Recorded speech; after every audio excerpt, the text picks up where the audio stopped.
One stormy winter night, when most of the animals stayed warm in their beds and turned off the lights. There was thunder, there was lightning, and Woody the Woodpecker found it frightening. He knew he was in trouble, for his house will soon become rubble. Oh no! What am I going to do? I better go to Mr. Fox before things get worse. With a nice cup of hot chocolate, Mr. Fox continued reading his book when the doorbell rang. It was winter. No one would walk in the rain unless they had a complaint. Woody, what are you doing walking around in such cold weather? Hurry, come in!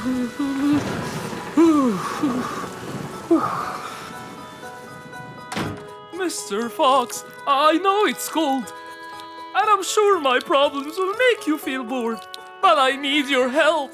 Of course! Don't worry. Have a seat, Woody, and I'll get you a hot drink. It must have been terrible to go out in that storm. Okay, thank you, Mr. Fox. So, what exactly is your problem?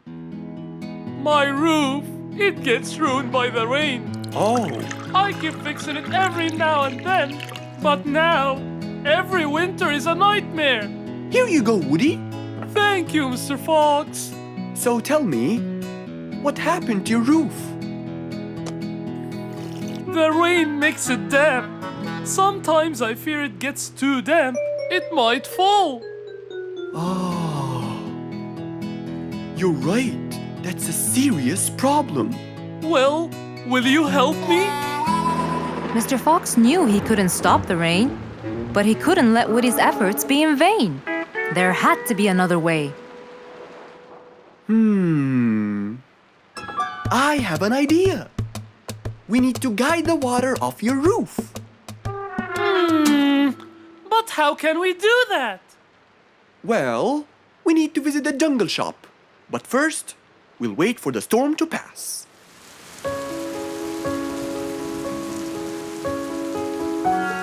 Finally, the storm faded away, revealing a bright, warm, sunny day. I think the weather is better now. Let's go, Mr. Fox. Mr. Fox and Woody hopped into the car, and off they drove to the jungle shop. So, what will we buy from here, Mr. Fox? A sloped roof. A roof? But how will we transport it? Oh, don't worry. There's a new type of roof. They sell them like, pieces of a puzzle. Oh, that's smart! Yep. Mr. Fox and Woody chose a nice big red roof. Then, off they went to Woody's house. Mr. Fox got a ladder and climbed up.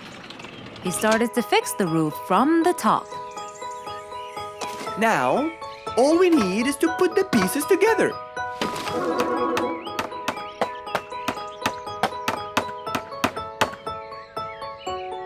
All done. I'm coming down. Wow, it looks great!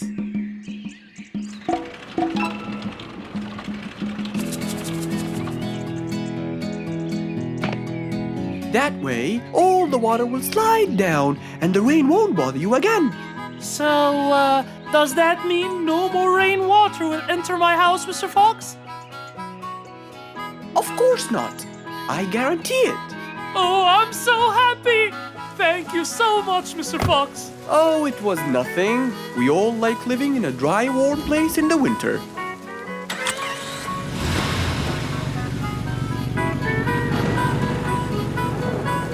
Woody thanked Mr. Fox, for now he could enjoy the warmth and comfort of his house.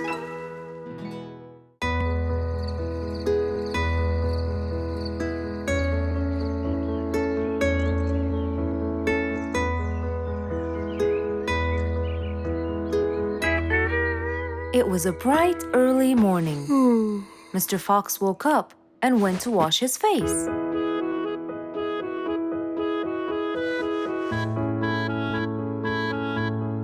Since he was feeling a little hungry, he went to prepare some breakfast. He prepared fruits, some cheese, a fried egg, and some veggies. He looked around for some bread, but couldn't find any. No problem. He'll go to the bakery and buy some. I guess I need to buy some bread from Mrs. Flute's bakery. Then I can have my delicious meal.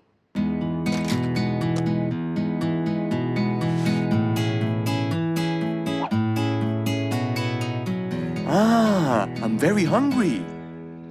I'm sure glad the bakery is close by. I won't be needing my car.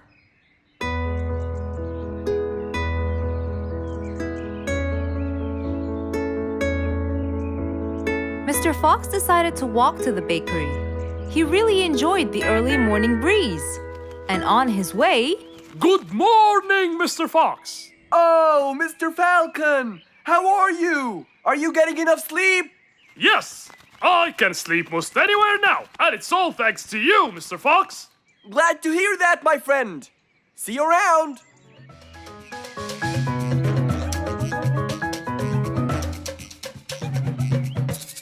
When Mr. Fox finally reached Mrs. Flute's bakery, he found a long line of customers. He got in line and patiently waited his turn.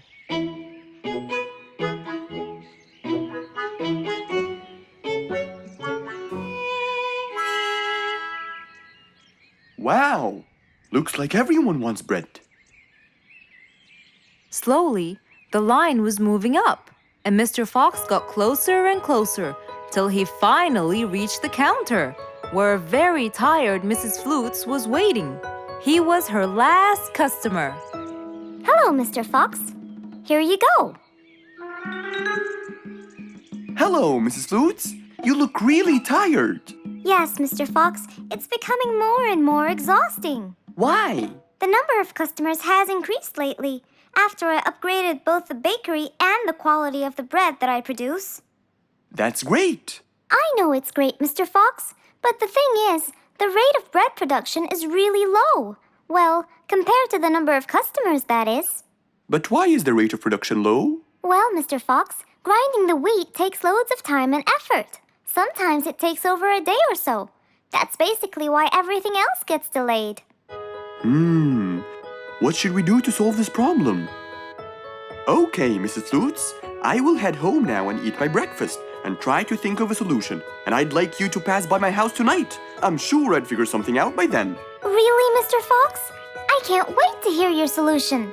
I'll come by your house as soon as I get off work. Okay, see you later, Miss Flutes. See you later, Mr. Fox. Mr. Fox went back home to have his breakfast. Miss Flute's bakery is truly the best. I have to solve this problem, or she won't be selling any more delicious bread. With that in mind, Mr. Fox went to his workshop to give it some thought.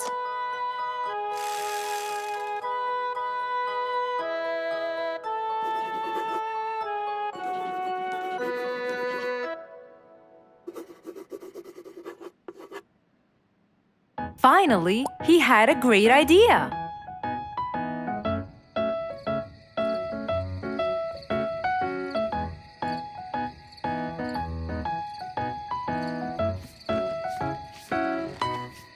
That was a long day. I should head straight for Mr. Fox. I'm sure he would have solved my problem by now.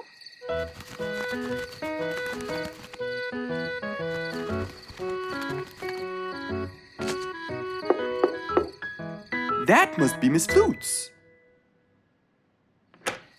Hello, Miss Flutes. Come inside. Hello. Were you able to find a solution to my problem, Mr. Fox? Well, why don't you try this new invention? A new invention for me? That's right. I made it specially for you. That's wonderful. It's a grinding machine to help you grind wheat quickly. Brilliant. But how will it help me? This machine is used to increase the rate of grinding the wheat, which is used to make the bread. So you can use it to grind a whole kilogram in no more than 5 minutes. And with that, the amount of time needed will decrease, and you won't be too exhausted. I'm really grateful to you, Mr. Fox. I have no words to express my gratitude. Friends help each other, Miss Flutes. You're really kind and generous, Mr. Fox. I want you to start using this new device tomorrow. and I will call you to check in every once in a while. Okay, Mr. Fox, I will. I'll be going now. Thank you again. Goodbye, Miss Flutes, and have a good night. And so, Mr. Fox waved goodbye to Mrs. Flutes. Then, he sat on his comfortable sofa. He looked out his window and admired the jungle he lived in for so long. He happily thought to himself, I love helping my friends.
it was past midnight. Mr. Sleeperson Koala was on his way home from work. The streets were empty and quiet. He was falling asleep. He tried really hard to keep his eyes open, when suddenly the car stopped for no reason.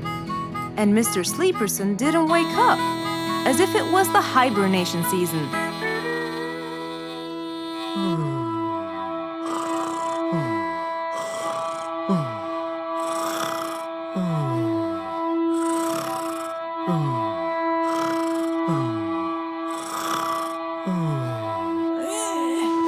What is that? Mr. Sleeperson fell asleep on his driving wheel. The horn was too noisy for Mr. Fox to bear. He tried to block the sound out, but it was no use. He pulled his cap over his head, put earmuffs, but it was all in vain. He couldn't bear that horrible sound any longer. What a horrible sound! Who could it be this late at night? Oh no! Mr. Sleeperson! It's you again! What brought him here this time of night? And he slept on the driving wheel. Excuse me. Mr. Sleeperson! Hello? Hello?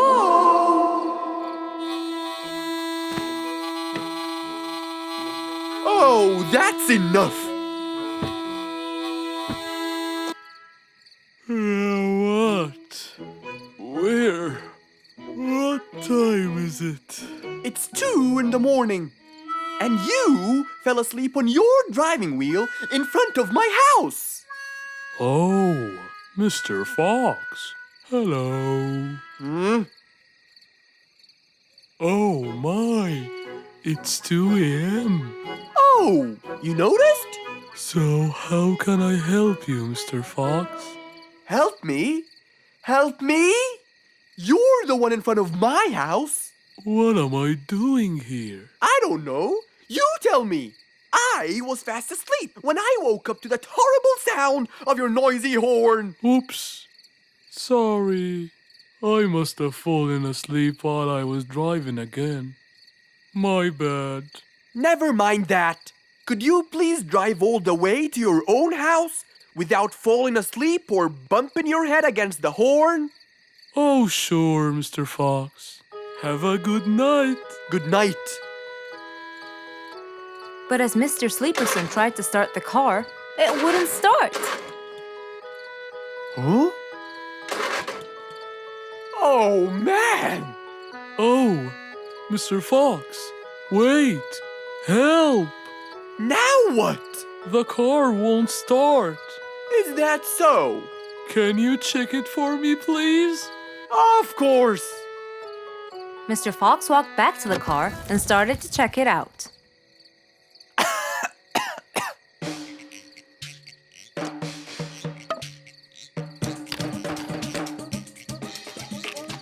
Everything seemed fine. However, when he lowered the hood cover, he found Mr. Sleeperson sleeping in the back seat.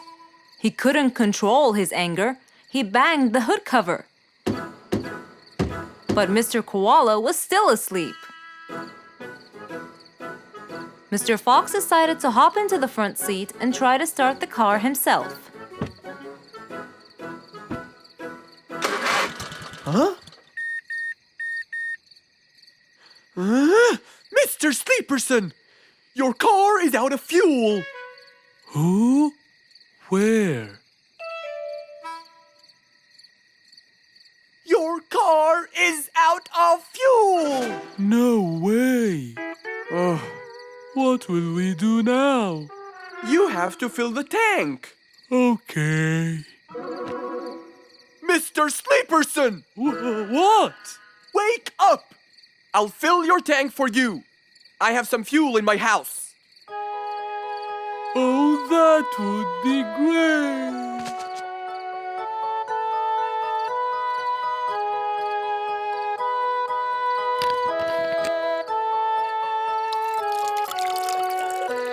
Mr. Sleeperson, it's all done. You can go home now. Oh, thank you. Thank you so much. You're welcome.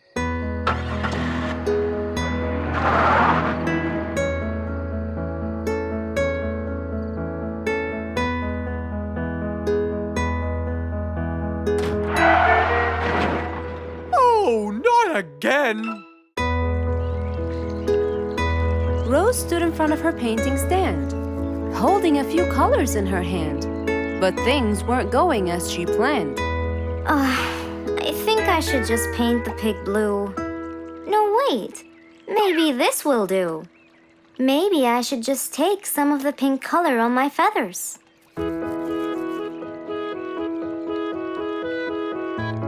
This isn't working.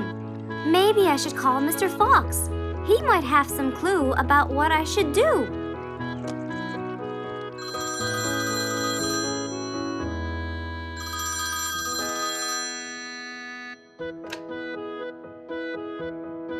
Hello? Hello, Mr. Fox. It's me, Rose.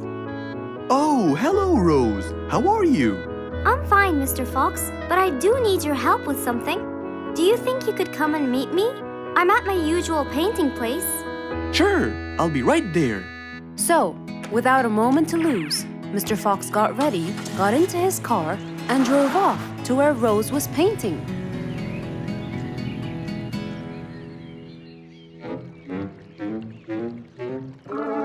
Oh, Mr. Fox. I'm sure glad you're here. I tried everything, but nothing seems to work. What are you trying to do, Rose? I was just trying to get some pink paint, Mr. Fox. I'm not sure that this is the right way to do it, Rose. Well, what should I do? Do you have an empty color palette? Of course. So, what colors do you need? I have red, blue, yellow, black, and white. But I still need pink, green, orange, purple, and brown. Let me see. If we take a bit of red and a bit of white, we can make pink. Oh, it's just like magic. How about the other colors? Do you want to try? Why, yes, I would. But which colors do I use? Use your imagination, Rose. I want to try red and blue. Okay. Wow, now I can paint my violets purple. Do you want to try again? Sure, this time I'll try red and yellow. Nice. Now you have orange. It's beautiful, Mr. Fox. But I'm still missing green. Well, let's see. We still haven't mixed blue and yellow, have we? Right. This is a really cool shade of green. Now you can paint all you want. But, Mr. Fox, what about brown? Right. I almost forgot. Let's try orange and blue. Yes, that's it. Aw, I really can't thank you enough, Mr. Fox. Don't worry about it. I really like your painting. You do? Yes, it's quite colorful. Well, thanks to you. Now, whenever you're missing a color, all you have to do is try some together. All the colors that Rose once knew, when mixed together, turned to something new. Pink, purple, orange, and green. Something she had never seen. One day, the whole jungle decided to celebrate their new king, Rorik the lion. He was young, active, and picky, and known for his loving spirit. After his coronation, King Rorik moved to his new mansion and started to check it out.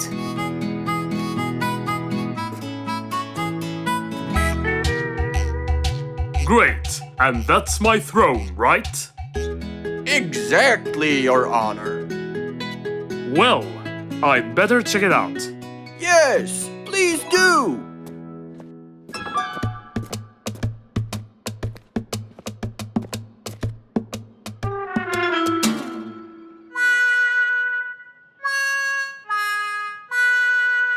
Ah, timber! That's too uncomfortable. But Your Honor, it was made especially for you. Not good enough. With a sad look on his face, Timber went to call Mr. Fox and ask him for help. Meanwhile, Mr. Fox had just finished his morning exercises and was heading back home.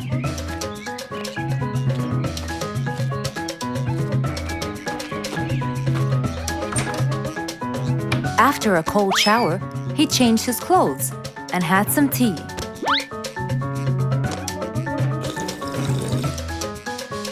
Then, he quickly read about the king's coronation in the newspaper.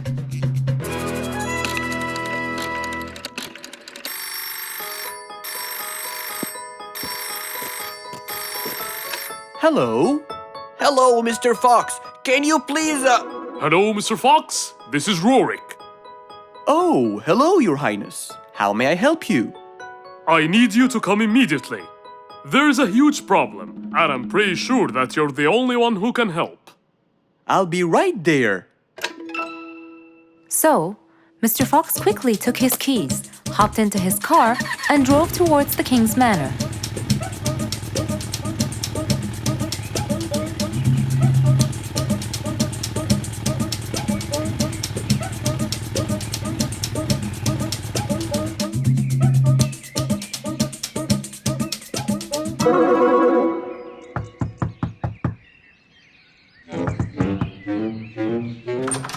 Hello, Mr. Fox. One moment, please. Your Majesty, Mr. Fox has just arrived outside requesting an audience. Of course. Let him in. Come in, Mr. Fox. His Majesty is waiting for you. Good morning, Your Highness. What seems to be the problem? Oh, Mr. Fox. Good, you came quickly. Always at your service.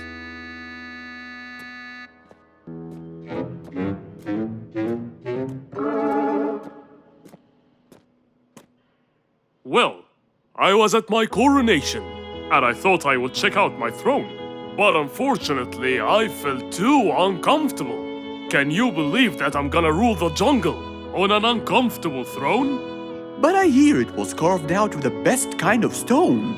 But it still hurts my back. Oh my! Anyway, I've decided to design my own throne. What a great idea! But I need your help to make it as soon as possible. It will be my pleasure, Your Highness.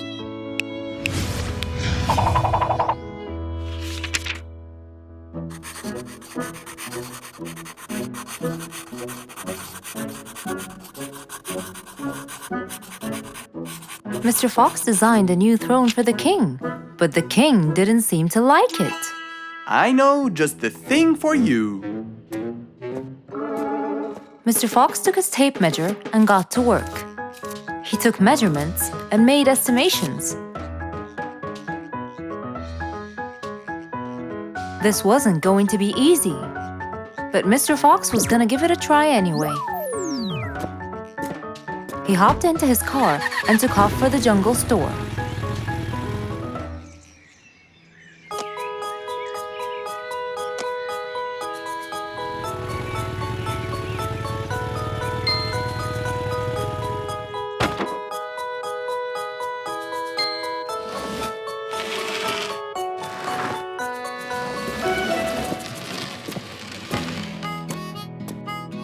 All done.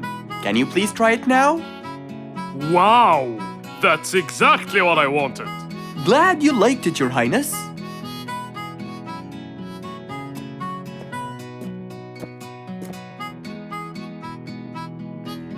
And there you have it, the new King of the Jungle.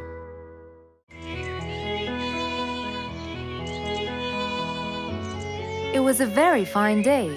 In the beautiful month of May, Mr. Fox decided to go for a walk. So, without further delay, he was on his way.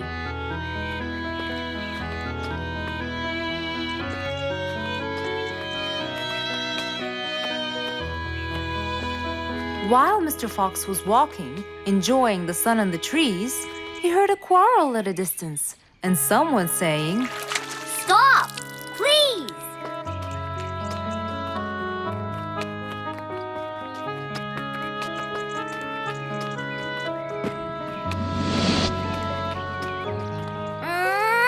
What? Can't a monkey enjoy a spring nap in peace? Nap somewhere else. I don't care. Excuse me? You splash somewhere else. You've got the whole ocean. That's more than enough room. What's going on here? I like it here, and I'm going to stay. You stink! Bingo? Bite me.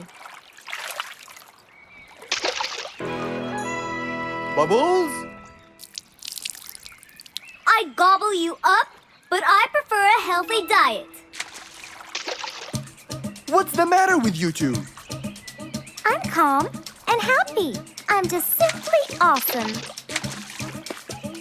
Mr. Fox, can you believe her?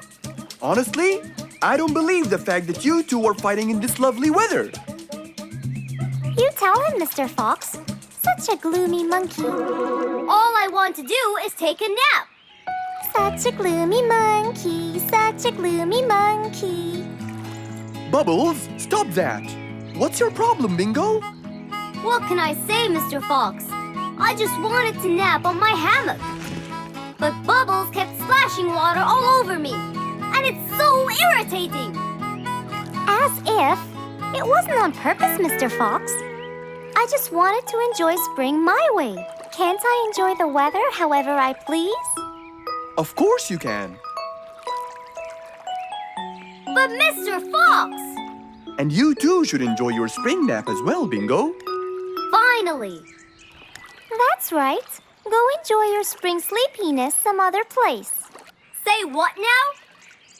You know what? I've got the perfect solution to your problem.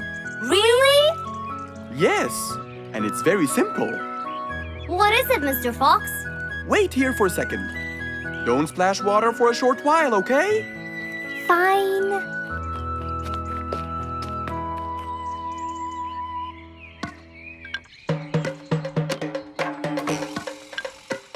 The hammock was very close to the lake.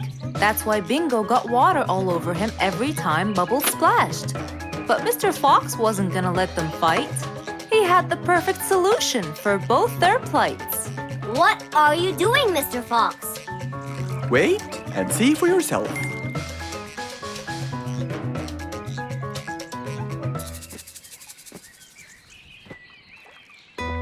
Let's see.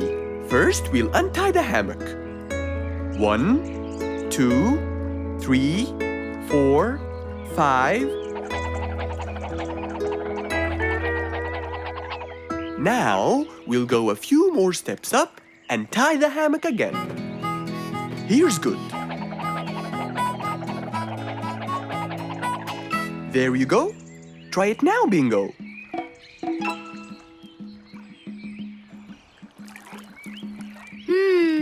Very comfortable, Mr. Fox. I love it, and the air up here makes me sleepier.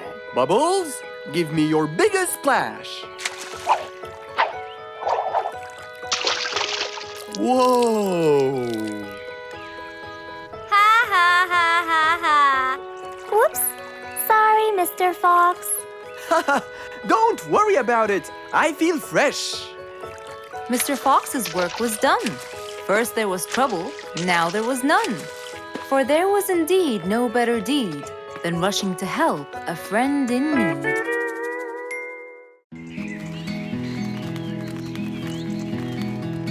It was a beautiful sunny day. Feeling bright and early, Mrs. Sharpie was on her way to work.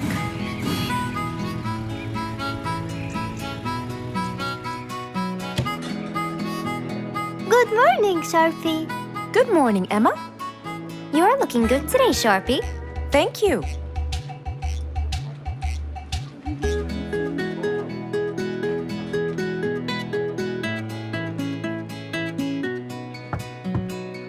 Come in.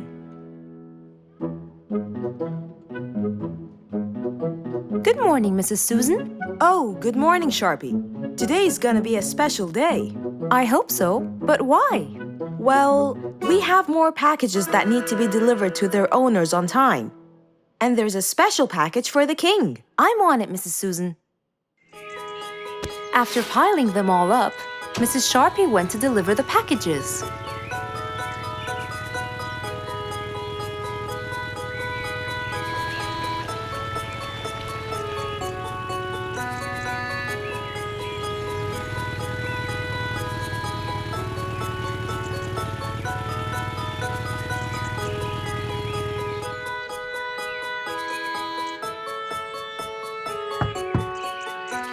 Here's your package.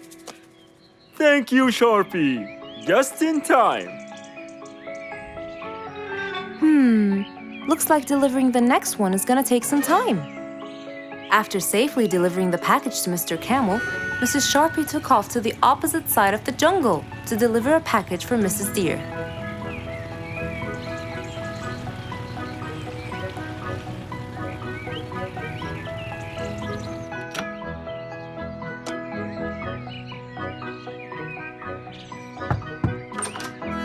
Here's your package.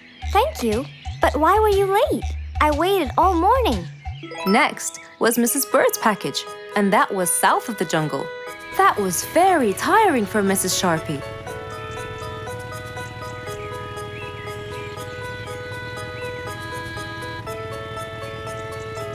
Mrs. Bird! Mrs. Bird! Here's your package.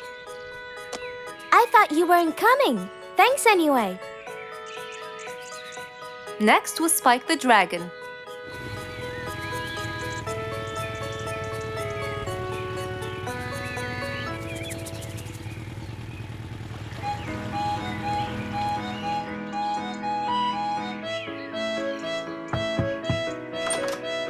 Here's your package. You know, I never thought you'd be late.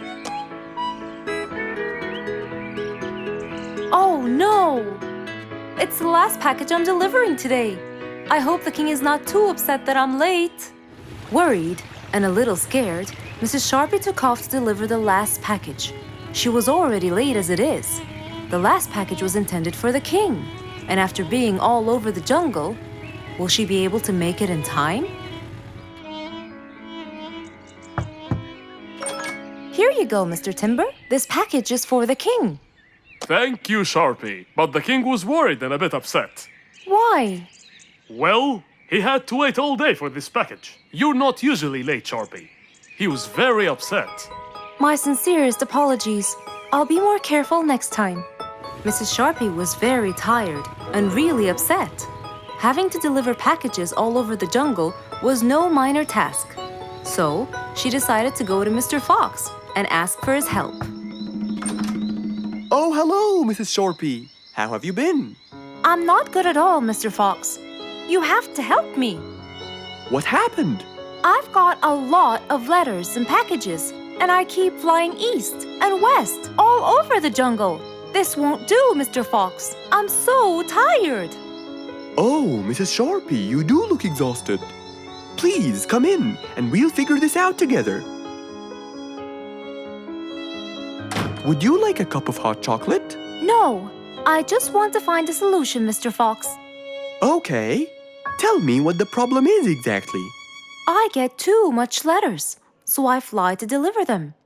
I find that the first letter should be delivered to the western part of the jungle, so I fly and deliver it, just to find that the next one is in the eastern part of the jungle. And when I fly and deliver it there, I find that the one after it is in the north. And after that, it's west again, and it's all driving me crazy. Calm down, Mrs. Sharpie. There must be a solution to all of this. That's why I came to you. I kept thinking and thinking, but they come in packages, and I must deliver them all in one day. So how can I do that? Don't worry, Mrs. Sharpie. We'll sort this out. Sort? Sort! That's it! Why don't you sort them out from the very beginning, Mrs. Sharpie?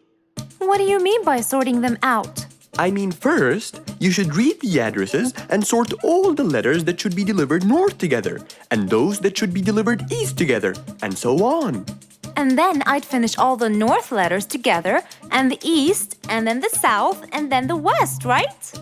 Precisely. That's a great idea, Mr. Fox. Thank you so much. Wait, where are you going? I have letters to sort out.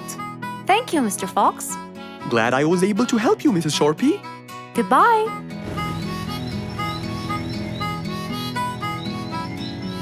Happy with the solution she got, Mrs. Sharpie took off and looked forward to a new day with her new planned plot.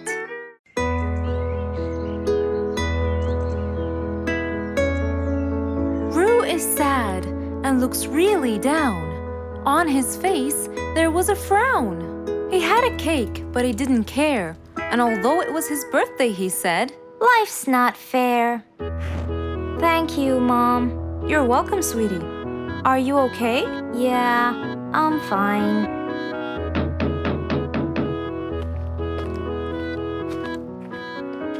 Oh, look who's here. It was Roo's best friends, Poppy and Fluffs. Hey there! Happy birthday! Wow, neat birthday cake. Yeah, just a normal birthday cake, traditional birthday hat, and the same old wishes over and over again. Roo, are you okay?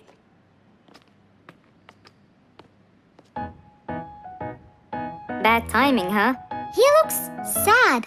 I know, but the cake is still here. Oh, stop it. We have to help him feel better. It's his special day. A little bite won't hurt. Oh, sure, the cake won't hurt. But what about my fist? Fine, fine. What do you have in mind? Let's go. Where to? I know someone who can help. Mr. Fox? Duh. In an attempt to help their friend, Poppy and Fluffs went to Mr. Fox. Only he would know what to do.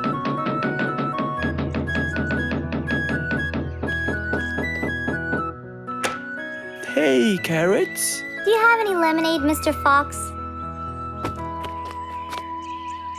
I stopped apologizing for his behavior long ago. You know, Fluffs, he's just Fluffs. It's okay. Come in. Are you sure it's all right? Positive. It's always the right time. It's Roo's birthday, and he's pouting. He's bored with the same birthday routine every year. So we want to make him something different this year. Can you help us? Yeah.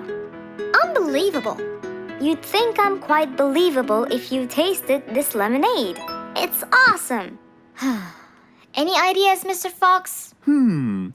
What do you guys say? I help you throw him an extraordinary party with a magic show. A magic show?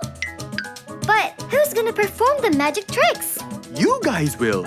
I'll teach you. This is the best idea ever. I agree. We'll also bake him a cake.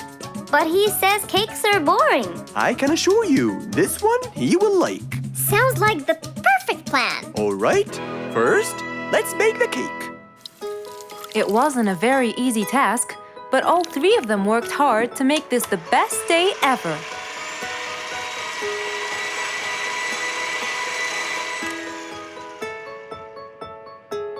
the coolest birthday cake ever! Now for the magic tricks. We need a bottle of water left in the freezer for around 2 hours and a plate full of ice. We'll also need some food coloring and soda. I'll get the color blue. I'll get the green and the yellow. And I think I'll get the red. We are all set now, I think. Not yet. What else do we need? Invisible ink. Huh? Fluffs and I will pour it over everything, including ourselves. And you, Pops, will give Roo this magic glitter. When he sprinkles it, everything will become visible. Cool. Let's go.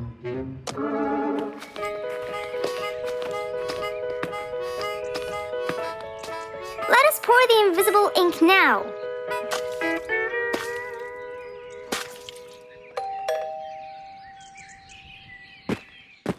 Hey, Roo! Hey, What are you doing? just sitting here, bored.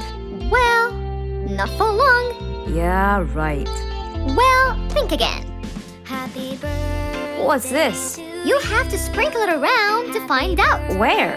First, on the table. Wow! How did you do that? It's a donut cake! Now try sprinkling all around. This is impossible! It's the coolest thing ever! It's not over yet.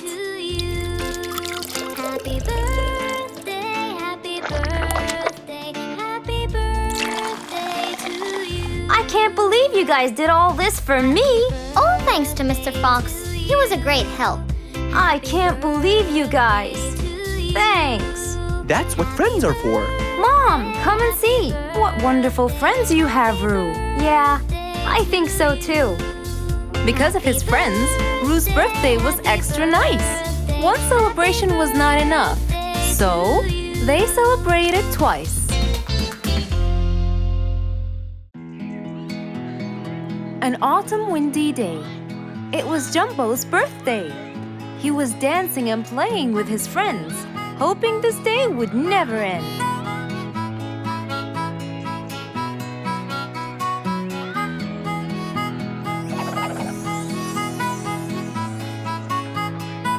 Everyone ran to hide all the same, but Jumbo slipped and fell. And that was the end of the game. All the animals heard the fall, but Mommy Jumbo ran before them all. Jumbo!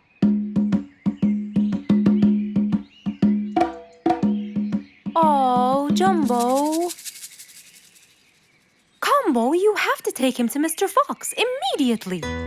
So, without further delay, off to Mr. Fox's house they hurried away.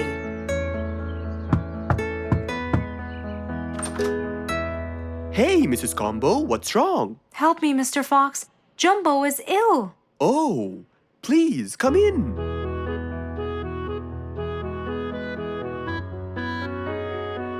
You look cold, Jumbo. I'll get you something hot to drink. Thank you, Mr. Fox.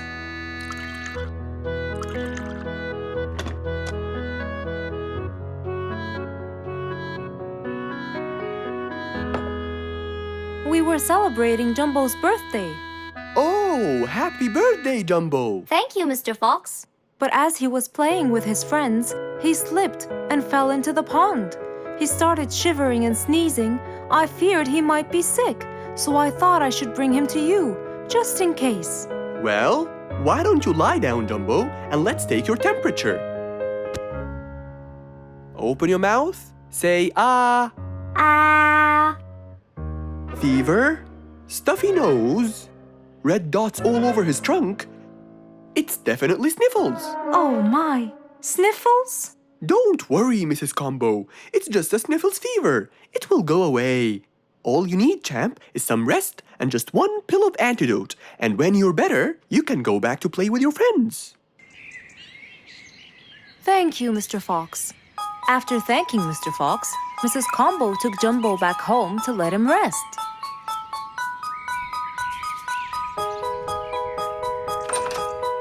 All right, Jumbo. Now all you need to do is follow Mr. Fox's advice and keep Mr. Thermometer under Under my tongue? To find out if I'm all better so I can go outside and play with my friends? But first, you gotta... Keep my thermometer in my mouth? Right, son. You can count on me. Now, you'll stay put and... Oh, sorry. Call me when it beeps.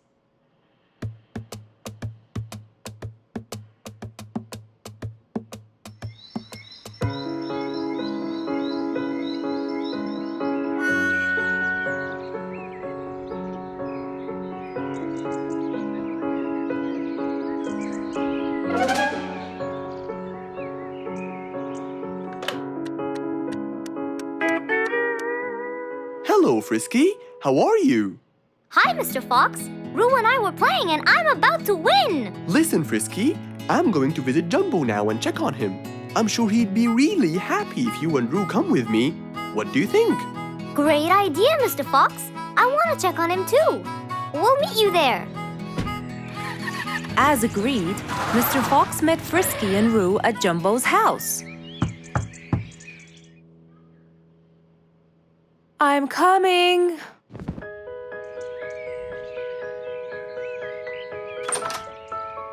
Hello, Mrs. Combo. We came to check on Jumbo. I hope he's feeling better now. Why, yes, Mr. Fox.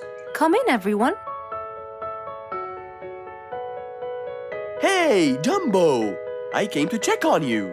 And I brought your friends along too. Are you feeling better now? Hi, Mr. Fox. Hi, guys.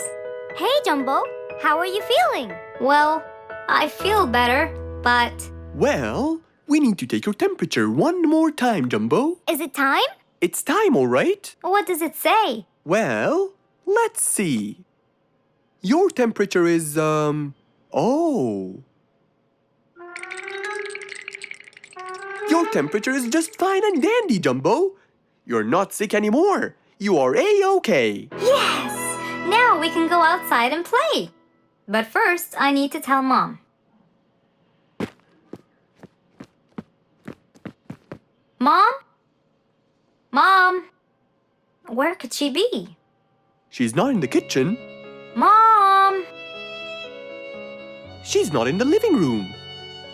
I wonder where she is. I'm here, in the bedroom. Mom? Are you okay? I think I might have caught a case of sniffles too. Don't worry, dear. I'll be fine. Now why don't you go out and play hopscotch with your friends? I'll join you when I get better. But Mom, I won't be happy if I go to play and leave you here all by yourself. I'll be only thinking of you. So, what do you think you should do, little Jumbo? I have to sit here and take care of you, Mommy. You always take care of me when I get sick. I'll take care of you and never leave you alone. Oh, I love you more than anything in the whole wide world, Jumbo. Now it's time to take your temperature. Right, Mr. Fox? You're absolutely right, Jumbo. So rather than go out to play, by his mother's side, he decided to stay. Who can you always count on? They're always there when you're feeling down, ready to draw a smile and remove that frown. They make a bad day so much better, especially if you share toys and play games together.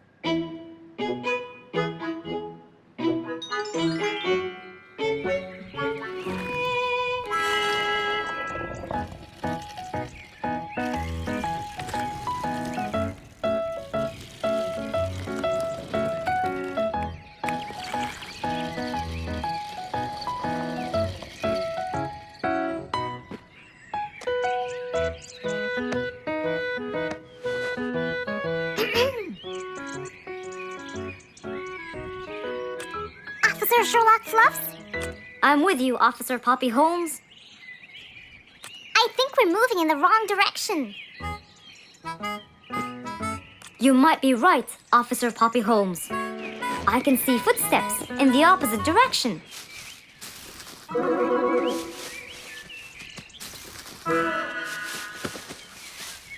Officer Sherlock Fluffs, Someone is after me. Run, officer, run!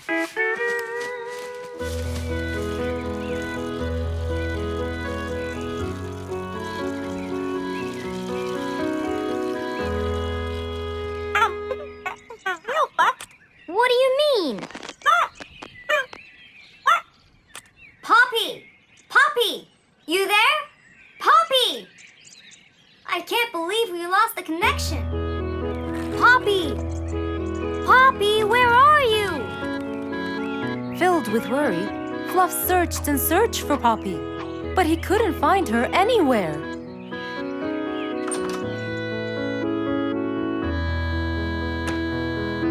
Hey there, Fluffy. What? How come you're here? I thought you'd eventually come home. What happened to your walkie-talkie? It's not working. But we just got it. I know. I was looking everywhere for you. Aw, Fluffsy, were you worried about me? Stop it. We need to fix this thing. Do you have any idea how? Hello? You're the smart one. But I'm not much into technology. You know that. At least take a look at it. I did, before you came. I got nothing, really. Should we go over to Mr. Fox? I think we should. Let me change first.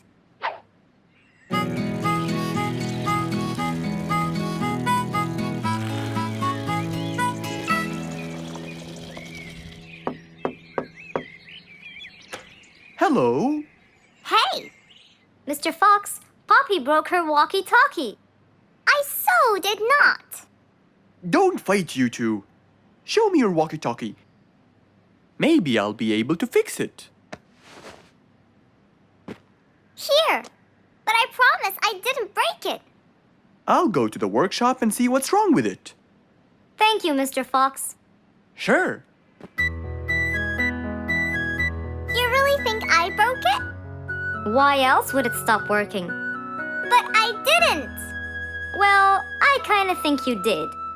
You're unbelievable.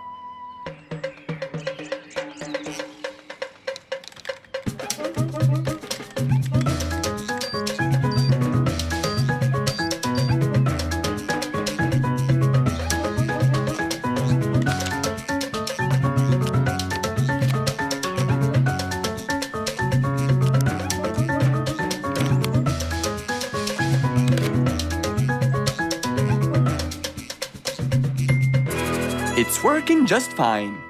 I told you. Well, it wasn't before. I tried it. I know it wasn't, but now it is. See, Poppy, you did break it. And Mr. Fox fixed it. It wasn't broken, Fluffs. It just ran out of batteries. I'm sorry, Pops. Never mind. I was worried about you, though. I know. I have a wonderful brother. Brothers and sisters may fight every now and then, but at the end of the day, they're still best friends.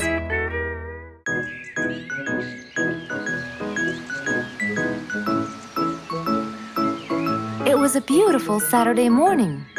Since the sun was shining and the weather was nice, Mr. Fox thought it was perfect for morning exercise.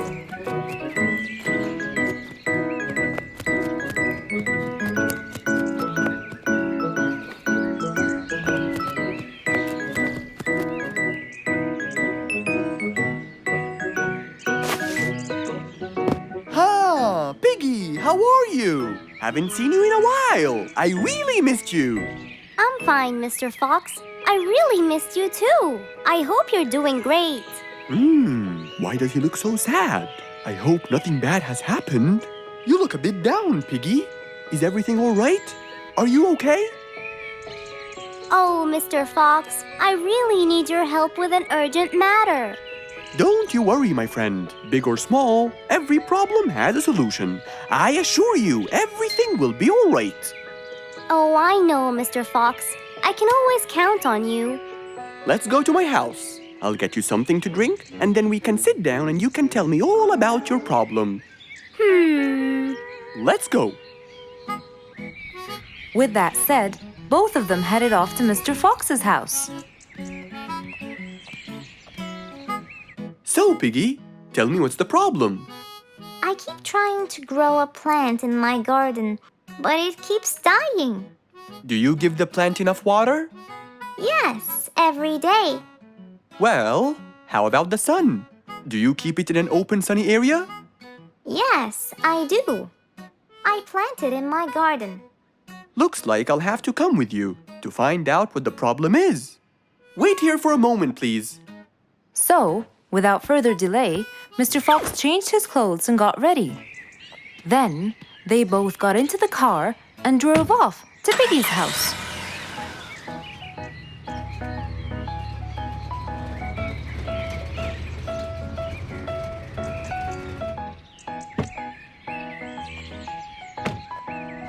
Look, Mr. Fox. These are the plants I told you about. Little Piggy, the plant you're trying to grow is ivy. And ivy likes to grow on something firm, like a gate or a wall. That's how they grow so tall. Ivy? I thought it was just an ordinary plant. Well, you can still grow it on the garden wall. Piggy, do you have a ladder? Yes, Mr. Fox. Over there. Okay, come with me. Hand me the drill, please.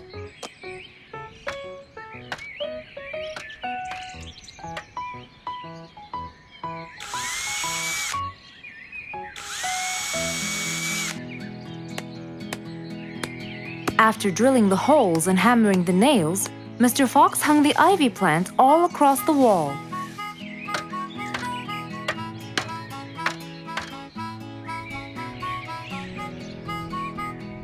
Now, when the ivy grows, it will find this wire to hold on to.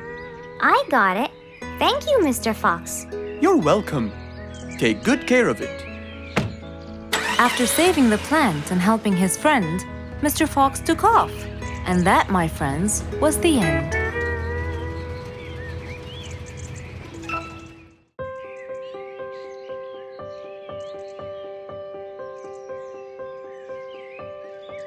It was a beautiful spring morning. The sun was shining brightly. The sound of the birds woke Mr. Fox up.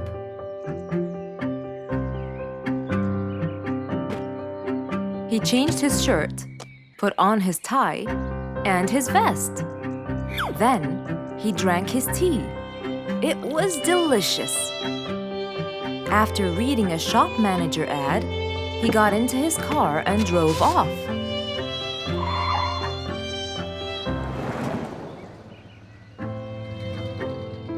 Meanwhile, little Bingo Monkey was riding his bike through the jungle. He was having loads of fun, but suddenly the bike slipped and little Bingo fell off. Are you okay, Bingo? Hang on, I'm coming. Yes, Mr. Fox, but my bike isn't. Oh, it looks like there's a problem with the tire. Don't worry, Bingo. I'm going to help you. Bingo, can you help me count how many nails I need? Of course. Here's 1, 2, 3, 4, 5, 6, 7, 8, 9. I think they're 9, Mr. Fox. Okay, Bingo. Let me count how many I have in my toolbox. 1, 2, 3, 4, 5, 6, 7, 8, 9. I'll get one more just in case he miscounted. So 9 plus 1. We need 10 nails. That's easy.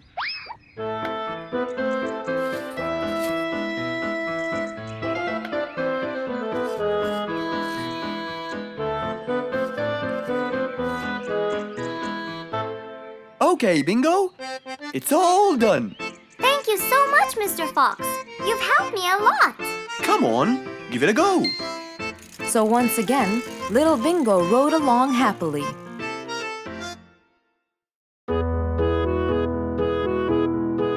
Mr. Fox was known for his kindness in helping others. Everyone went to him for advice, even Woody, the jungle carpenter. After being assigned the task of building a really big ship, he went to Mr. Fox, seeking his wisdom. Mr. Fox listened carefully to what Woody had to say, and in turn, promised to help him. He started a research on shipbuilding, and after hours and hours of hard work, he finally got it. Yes! I've got it! But there is something I need to check first. Mr. Fox went for a walk in the jungle, looking carefully at every tree on his path. Then he stopped in front of one and said, Yes! That's the one! Immediately, Mr. Fox took a paint bucket. He wanted to mark the tree, so he wouldn't forget which one it was. After that, he got into his car and drove off.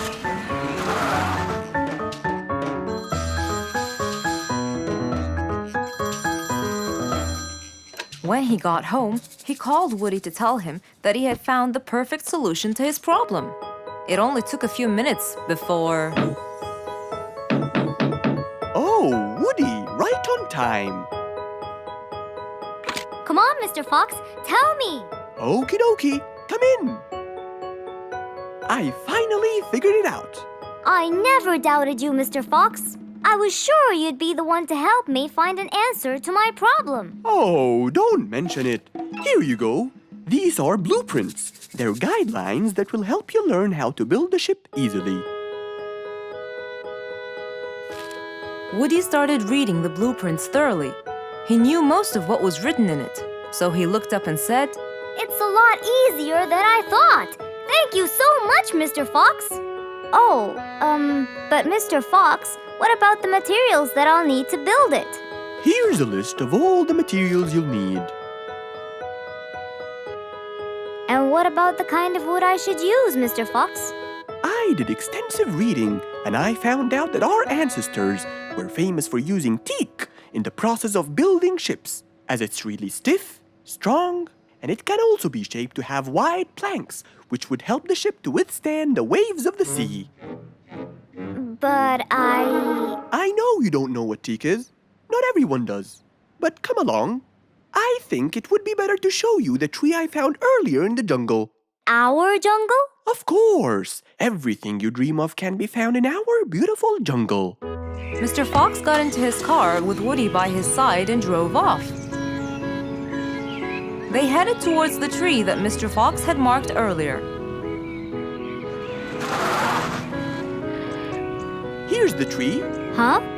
I have loads of that wood in my store, but I never knew that I could use it to build ships.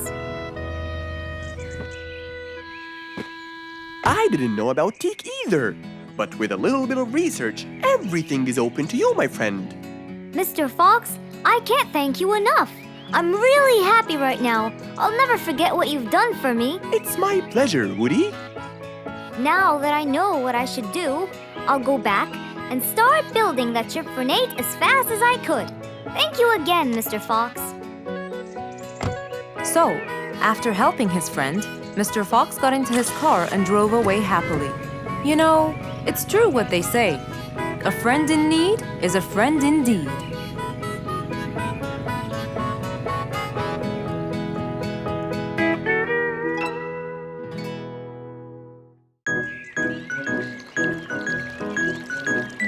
It was a nice warm autumn day. Mr. Fox was doing his morning exercises, sit-ups, push-ups, and running on the jungle track. A very refreshing start to the day.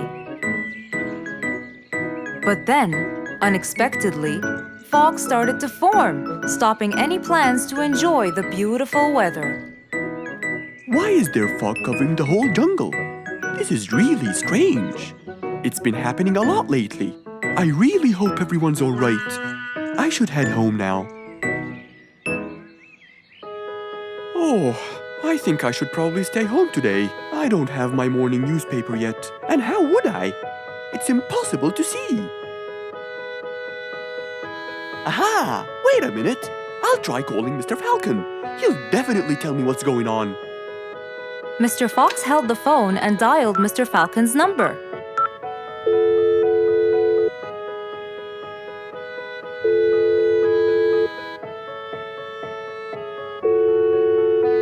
Oddly enough, there was no answer.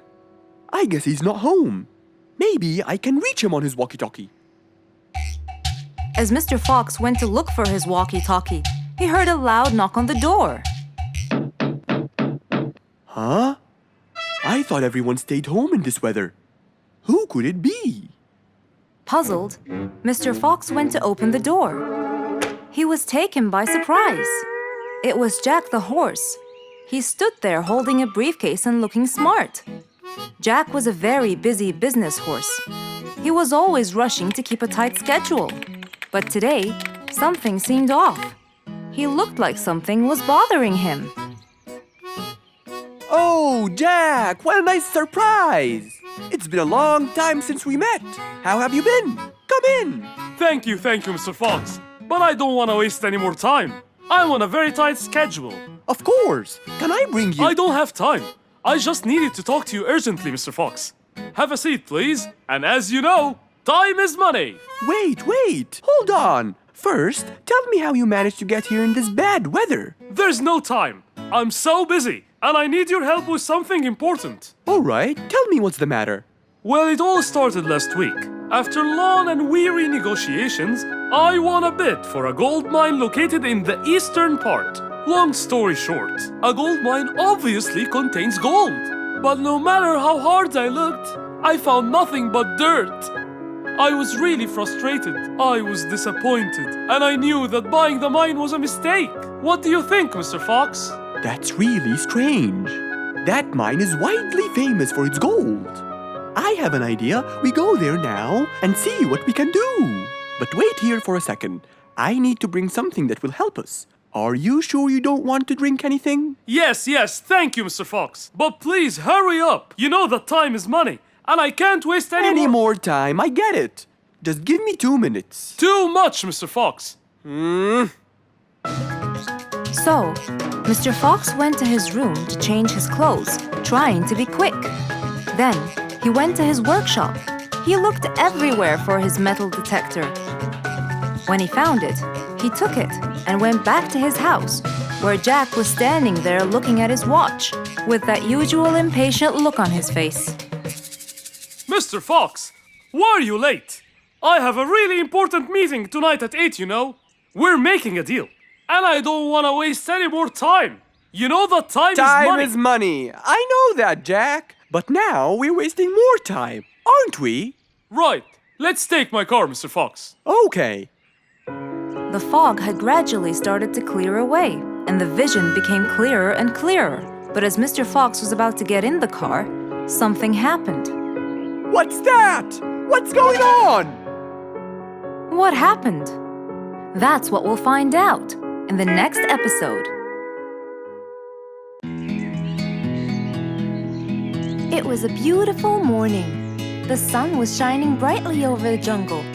And seeing how nice the weather was, Mr. Fox decided to go for a walk.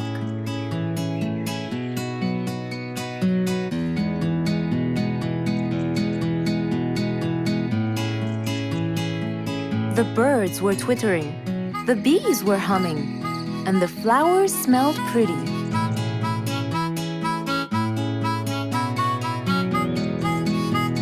As Mr. Fox was passing by Bingo's house, he saw him doing something really strange.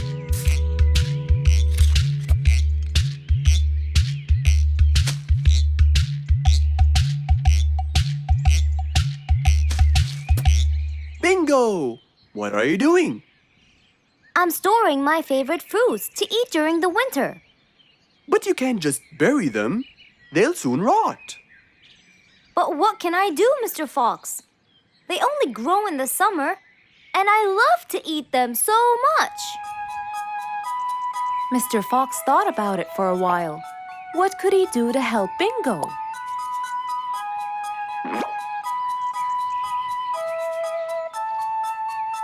Don't worry, Bingo. I think I have an idea. Really? What is it? You'll have to wait and see. I'll just run to my workshop, and I'll be back before you know it. Okay. Mr. Fox went back to his workshop and gave it some thought.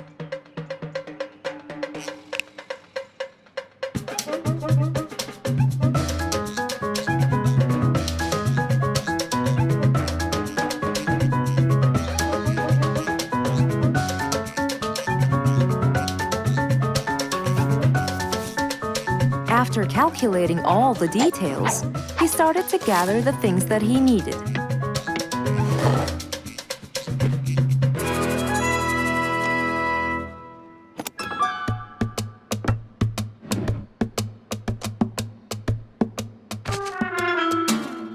Then he took his toolbox and his car keys, and of course, the glass plates. He put them all in his car and was on his way.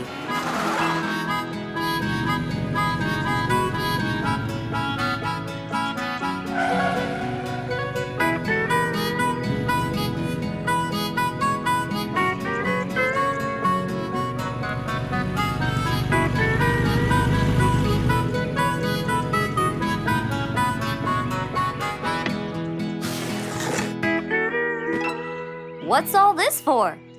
It's a surprise. I can't wait!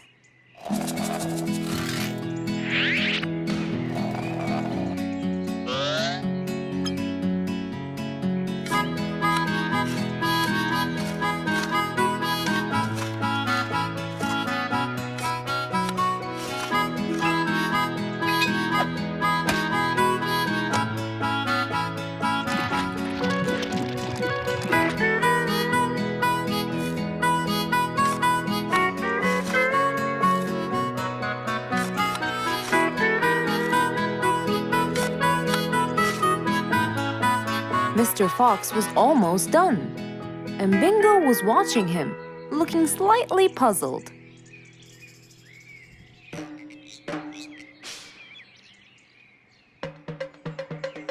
Here you go. You'll never miss pineapples again. So I can store them in here? No. You'll grow them in there. This is called a greenhouse. But it's not green, it's transparent. No. It's called green because we can grow green plants and fruits inside it whenever we want. Oh, so now I can have pineapples whenever I want? Yup. Anytime you want. Awesome! Thank you, Mr. Fox. Glad I could help. Here, this is for you, Mr. Fox. It's the best one I've got. Oh, that's very nice of you, Bingo. I love pineapples. Now you and I can eat them anytime we want. After helping out his friend, Mr. Fox went back to enjoy the rest of his day.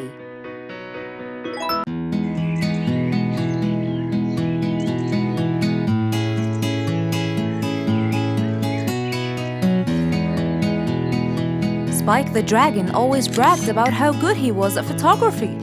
And all he wanted was just one little chance to prove to everyone how talented he was.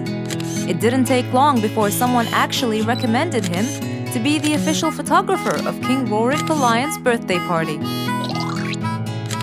All done and send. Wow! That's a nice picture! Now we know who'll be our photographer. And immediately, Mr. Tiger sent a message to Spike. Oh! Finally, someone recommended me. I won't let them down. I promise. And so, Spike started to train and practice some more. His pictures were beautiful, and he felt so happy. Everything went well until the morning of the party.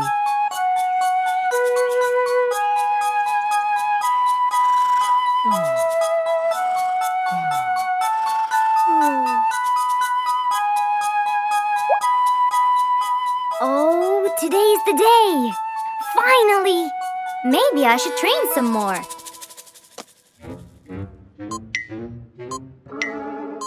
Huh? Oh no! What have I done?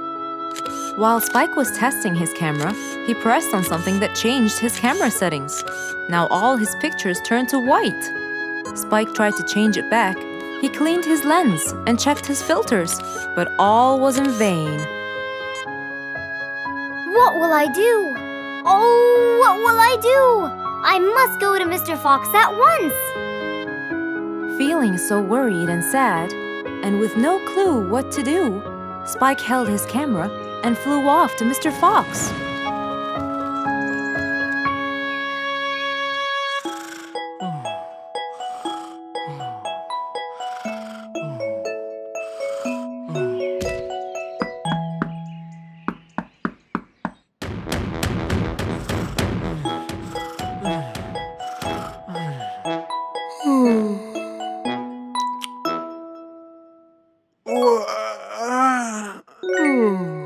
Who could it be this early?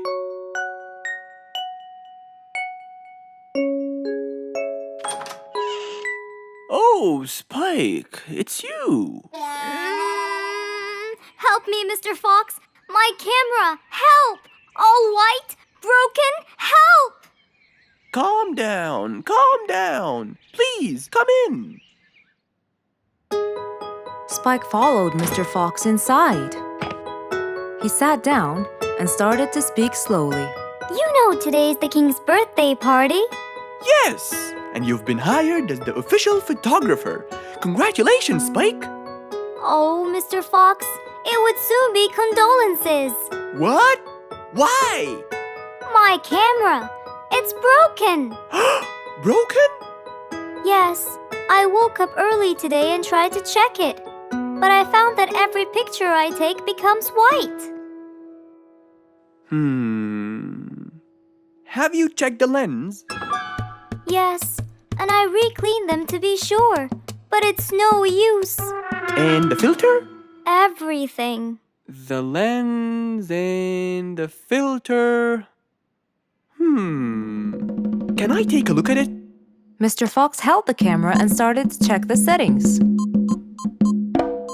Where could I buy another one now? Do you have a professional or digital one? I don't think you'll need it, Spike. I'll go straight to prison, right? No, it wouldn't be fair to send the most talented photographer to prison. They'll all laugh at me. Are you sure about that?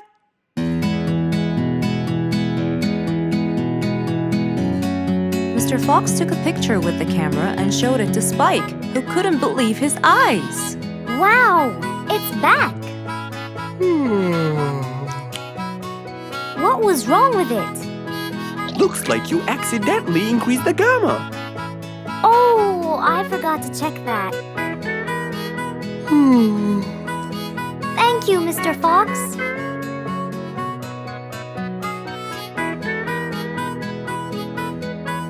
I'll go now. See you at the party. That would be awesome. With that, Spike walked out of Mr. Fox's place. He went back home with a smile on his face.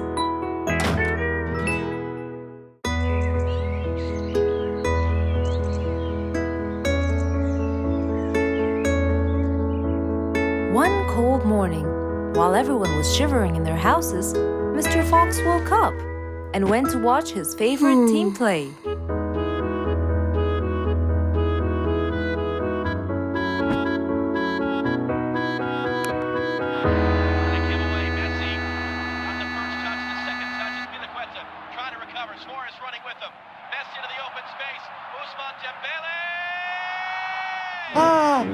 He's going to win! I wonder who could it be so early? Wait a second! I'll be right there! Good morning, Woody! How are you? It's been a long time since we last met. Oh, Mr. Fox, it has been a while. Tell me, have you finished building Nate's ship? Yes, Mr. Fox. I used teak and bamboo. Nate liked it a lot. He took it out on a trip. He and his friends had so much fun. Great! Mr. Fox, I noticed how beautiful your flowers look. You take really good care of them. Of course. And you know what? I'll tell you everything I know about flowers. Really? Thank you, Mr. Fox. Come in and have a seat while we talk. Okay. Woody followed Mr. Fox inside. Feeling a little cold, he waited patiently while Mr. Fox prepared 2 nice bowls of hot soup for them both. go. Thank you. It's delicious. Glad you liked it. Now tell me, what's bothering you, Woody? How did you know that something was bothering me? I know you all too well, my friend. Okay. You know, it's really nice and warm here. Yes, warm weather helps me think and relax. Well, Mr. Fox, I'm sure you know that I've been a carpenter for a long time now. Of course. And during the winter, my business blooms. And my customers increase because I sell them the wood they use for their fireplace. Very good. But where's the problem? The problem is, they're not all the same. So each customer needs the wood to be suitable in size for his fireplace. That's true. And as you know, I work alone.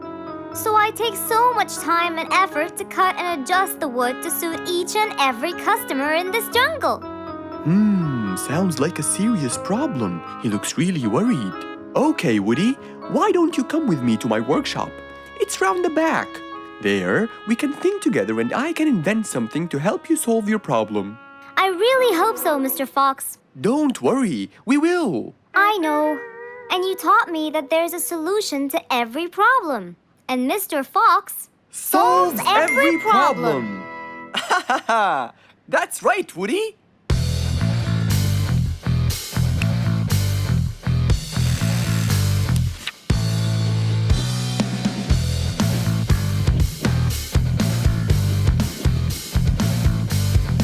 I will invent a gigantic wood-cutting machine that has the ability to choose and control the size and shape of your wood depending on what you need. What? Really? Aw, you're the best, Mr. Fox. I'm just going to need some time to build the machine. You got it, Mr. Fox. I'll go get a few things done and I'll come back. Okay, I'll see you then, Woody.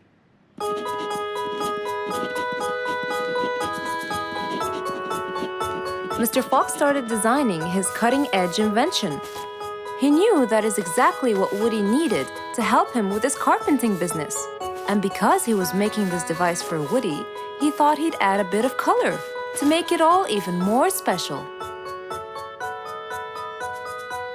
Finally, this is it! Mr. Fox's size-adjusting wood-cutting machine.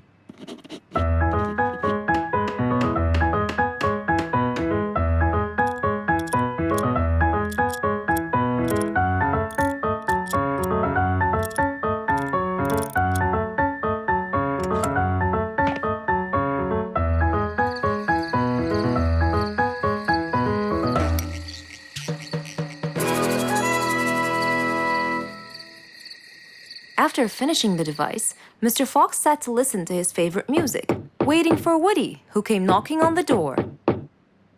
Hello, Woody. You're right on time. Have you finished building the new machine for me, Mr. Fox? Of course I have. It's in my workshop. Let's go see it.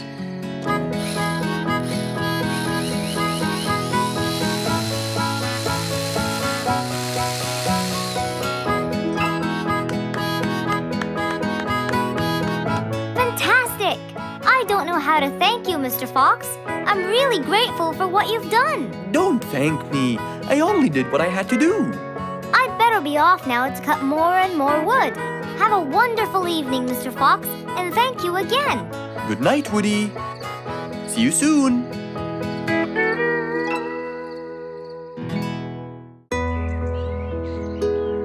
It was a bright sunny day. Mr. Fox had had his breakfast and was now out doing his morning exercises. It was then when he saw Woody, who was passing by. Ah, Woody, how are you? Haven't seen you in a while. I really missed you. I'm fine, Mr. Fox. I really missed you. I hope you're doing great. Why does he look so sad? I hope nothing bad has happened. You look a bit down, Woody. Is everything all right? Are you okay? Oh, Mr. Fox, I really need your help with an urgent matter. Don't you worry, my friend. Big or small, every problem has a solution. I assure you, everything will be all right. Oh, I know, Mr. Fox. I can always count on you. Let's go inside. I'll get you something to drink, and then we can sit down and you can tell me all about your problem. Let's go. Woody followed Mr. Fox to his house. There, Mr. Fox prepared something special for Woody to help make him feel better.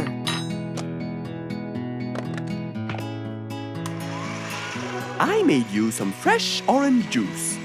This will help you relax and cheer you up. Oh, you're very generous. I love orange juice. Thank you.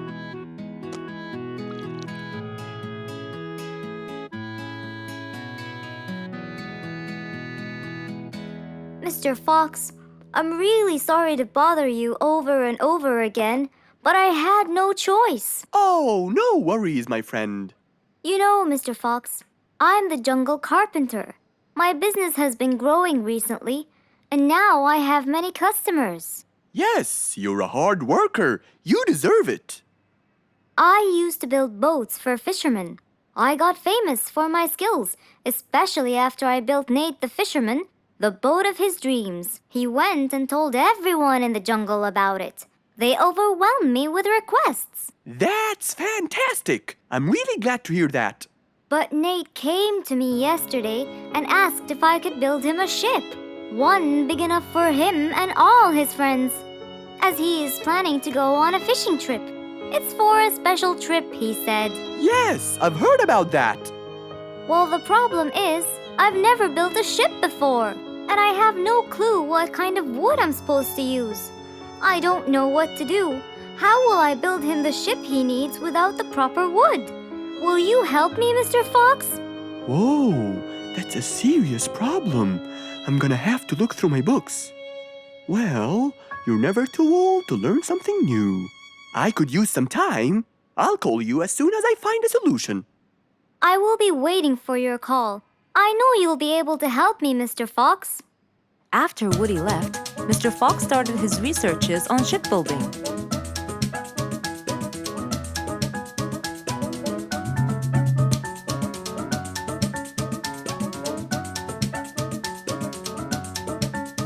After hours and hours of hard work, he finally got it. Yes, I've got it! But what did he get? We'll find out in the next episode.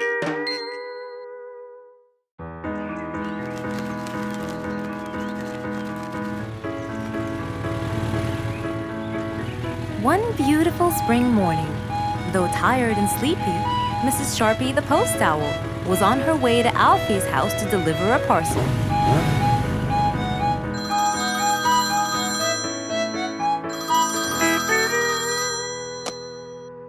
This is Alfie. Who is it? It's Chip, Alfie. How are you? I'm fine, thank you. Great! I sent you the new sheet music, which you have to rehearse. Of course. I will as soon as it arrives. As soon as Alfie hung up the phone, he heard a knock on the door. Good morning, Mr. Alfie. I have a parcel for you from Mr. Chip. Oh, thanks, Sharpie. I better start. Alfie took the parcel and got out the sheets. And then he went off to practice. Alfie the sea elephant was relaxing on the seashore, for it was his favorite place to be. He loved playing his violin, but suddenly the strings became so thin. And as he gave it a hard play, the strings snapped, and Alfie's face turned pale gray. Huh? Oh no! Not my violin! It's my one and only hobby! What shall I do? Oh, I know! I must go to Mr. Fox! Alfie walked towards Mr. Fox's place, hoping that he could help and solve his case.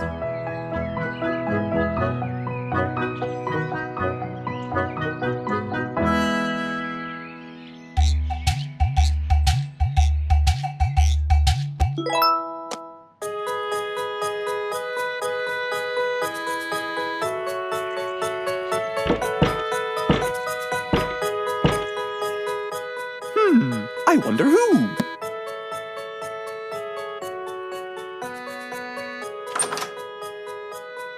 Alfie, our star musician. Welcome. come on in. Thank you, Mr. Fox. Have a seat. Would you like some lemonade? Yes, please, Mr. Fox.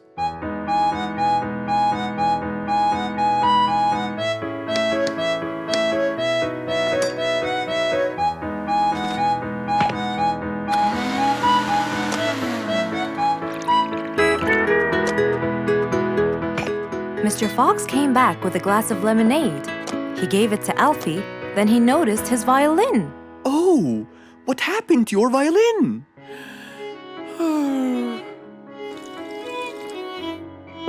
I was playing by the seaside and suddenly the string snapped. What do you think I should do? Well, we can simply buy some new strings and change them. I already bought them, but I don't know how to change them.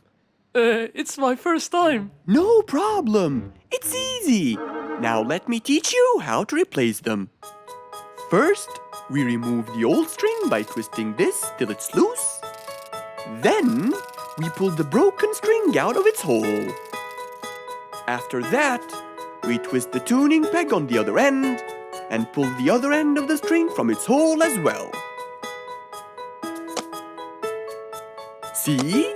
Now the whole string is out. We insert the thin end of the new string into the hole of the tuning peg. Then, bend the string around the hole like that and fix its other end into the other hole.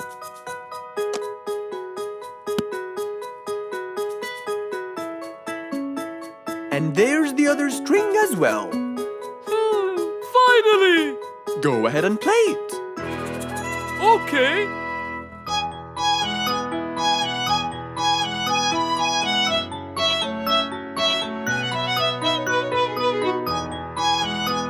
With his violin finally fixed, Alfie walked out the door. He went back to play on his favorite seashore.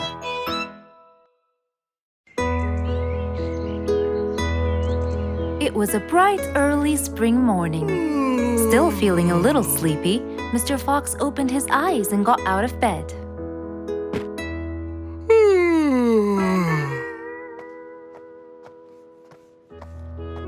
Since the weather was beautiful outside and awfully tempting, Mr. Fox decided to go for a walk in the jungle. The sun was shining, the birds were twittering. It was a very peaceful morning. Well, sort of. Worried that something terrible could have happened to one of the animals in the jungle, Mr. Fox sprinted towards the sound. Are you kidding me? You're the size of an air balloon! Are you making fun of my size, you piece of you? What? Take that back now, you... No! I'll never take it back!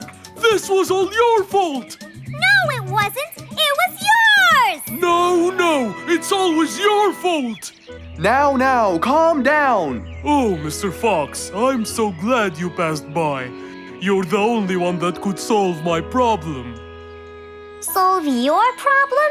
No, Mr. Fox will solve our problem. No way! What you did was a total crime. So not true. You're the one who started it all and injured me, you big There, calm down. And just tell me what happened. He woke me up!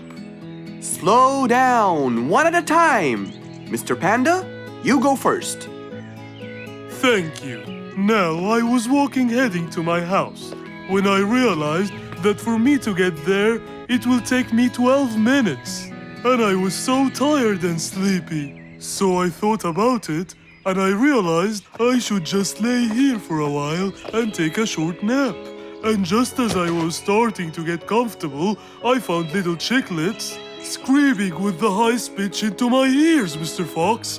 My ears! Can you believe that? Well, that's not a very nice thing to do, little chicklets. Why did you do that? But I didn't, Mr. Fox. And how is that? I was heading to my favorite lake, and I was walking just right behind Mr. Wicks, when all of a sudden, out of nowhere, he decided to lay down and fell to the ground and squeezed my beautiful wing. And if it wasn't for my high-pitched voice, I would have been dead by now. Well, that was pretty dangerous, Mr. Wicks. What should I do, Mr. Fox? I was really tired and I needed my nap. So I took it. What should a panda do to take his nap? Can't you just wait till you reach your own house? Or at least look behind you before you decide to fall down. My house is 12 minutes away, and all the walking had already stolen away all my energy. I had to take a nap to recharge. I can't keep on walking forever. Then look behind you or sleep next to a tree or something. Why don't you watch where you're stepping? It was a very troubling matter indeed. The little chick almost got crushed. But Mr. Wicks didn't mean it. He was just so tired that he fell asleep. Right? Mr. Wicks, answer me. Did you intend to squeeze little chicklet's wings? Of course I didn't. Were you aware that you were going to take a nap in the middle of the road? Actually, I vividly remember. I walked to the tree side first, but when I woke up, I found myself in the middle of the road. How many naps do you need per day? From 5 to 7, I would say. Did you take a nap before you decided to head home? Of course. Do you usually nap in between? Not always, but today I went so far from my house. I tried to hurry to nap at home, but you know, I'm too slow. Say no more. I now know the answer. Really? Yes. Worry no more, little chicklets. From now on, Mr. Wicks will always nap at his own house. Just a second. Aha! There it is! Is that what they call caffeine? My, I didn't think it was that huge. No. It's something even better. Better than caffeine?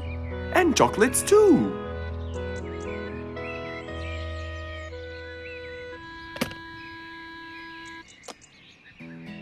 Wow! Rollerblades! So you'll be able to move fast and reach your house as fast as you can. Oh, can I try it now? Sure you can. Wow! Whee! Yahoo! Thank you, Mr. Fox. Anytime you need me, I'll be there.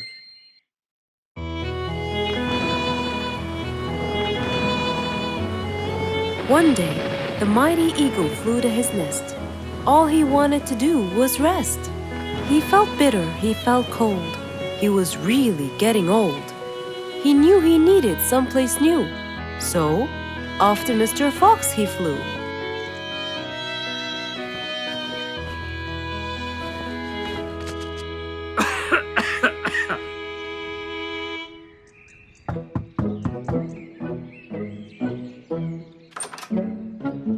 Oh, hello, Mr. Eagle. You look so tired. Please, come in. Thank you, Mr. Fox.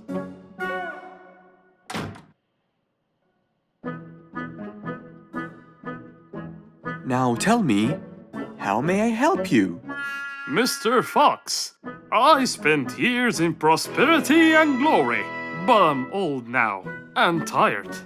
I can't live out there alone in that cold weather. Where do you live, Mr. Eagle? By the mountain top. I see. The wind is strong there.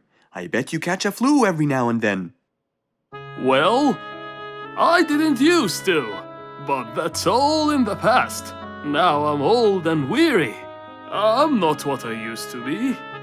Plus I get so lonely up there. There is no one around to talk to, and no one to help me get better if I get sick. Why don't you come and live with us in the jungle? I looked around, but I couldn't find the right place for my huge nest. I'm too old to build a new one, and I can't really stay in someone's home. Mr. Fox kept thinking for a while. What could he do to help his dear old friend?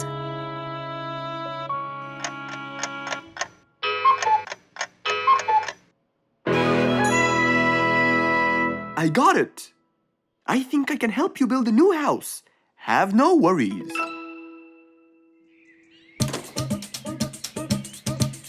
Mr. Fox quickly grabbed his toolbox and hopped into his car. He drove through the jungle while Mr. Eagle flew above him. He stopped in front of a tree that looked both old and firm, right in the middle of the jungle. Lots of animals and birds lived around here. What a beautiful place, Mr. Fox. Wait till you see what I have in mind for you. Mr. Fox started to work. He put a ladder against the tree and counted the steps up.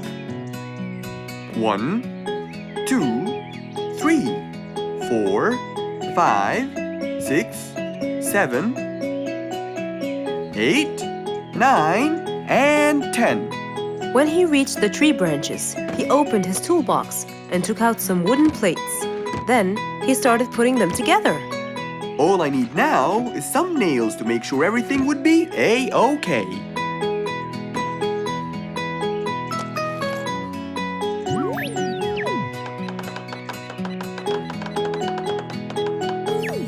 We're almost done, Mr. Eagle.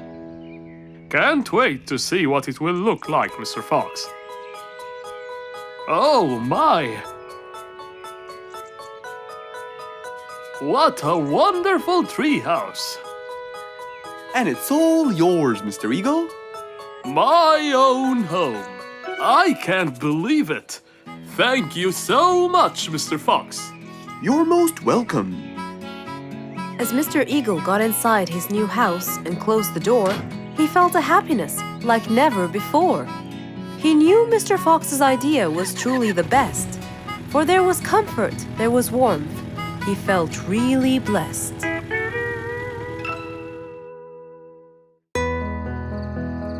One nice spring night, Mr. Fox was sitting in his balcony, relaxing and drinking his favorite juice, when suddenly the phone rang.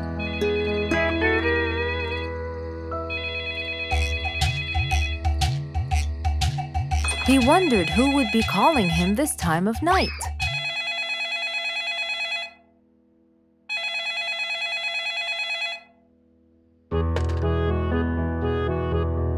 Hello, who is it? Mr. Fox, it's Rorik. Your Majesty, how may I help you? Well, Mr. Fox, I'd like you to come to my house early in the morning to discuss something urgent. Of course, I'll be there. After he hung up the phone, Mr. Fox went to sleep. He was supposed to wake up early. He wouldn't want to miss his appointment with the king.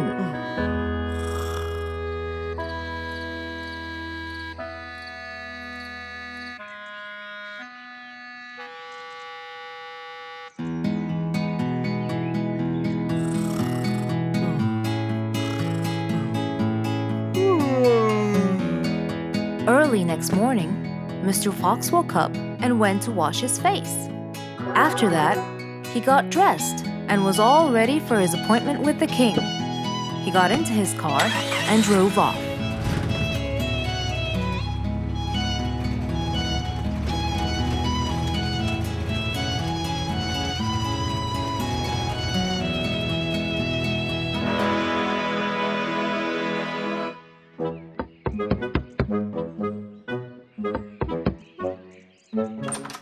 Hello, Mr. Fox. One moment, please.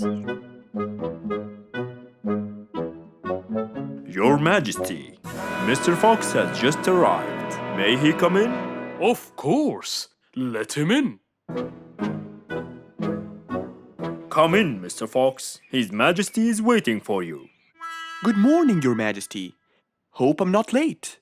No. You're always on time. How are you, Mr. Fox? I'm fine. And how's our little Frisky? He's fine. A little mischief every now and then. You can never get him to stay in one place. But thanks to your bracelet, we can always find him. Saved us a lot of trouble. It's my pleasure. So tell me about this urgent matter. As you know, our jungle's population has been increasing lately. Indeed, our population has increased. Yes, but it's getting harder to summon them all to the meeting every time. That's why I called you, Mr. Fox.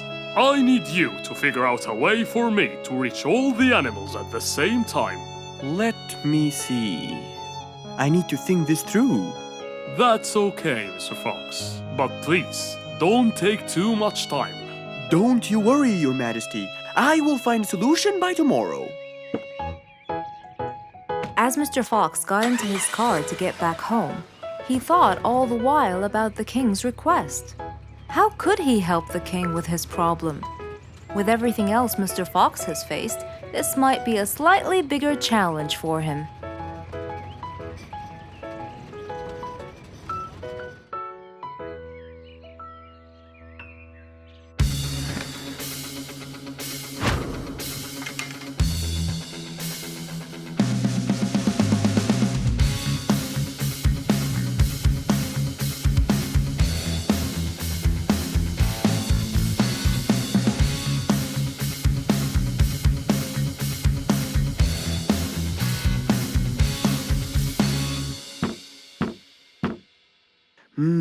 This is more challenging than I thought.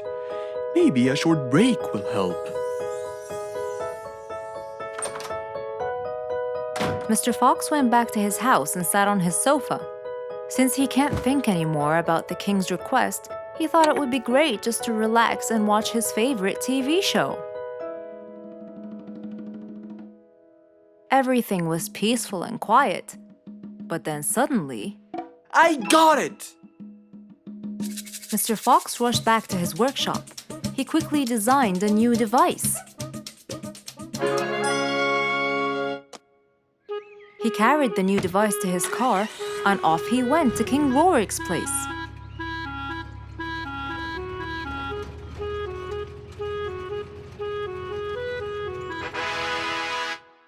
Mr. Fox, I thought you were coming tomorrow. Did you solve my problem? Yes, Your Majesty. This is a solution to your problem. That's great! But what's that, Mr. Fox?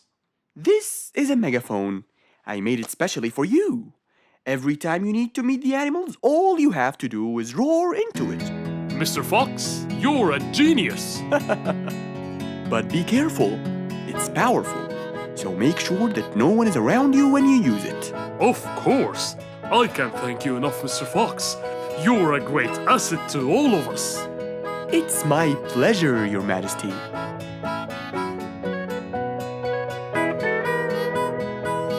Goodbye, Mr. Fox. Mr. Fox got into his car and waved goodbye to the king.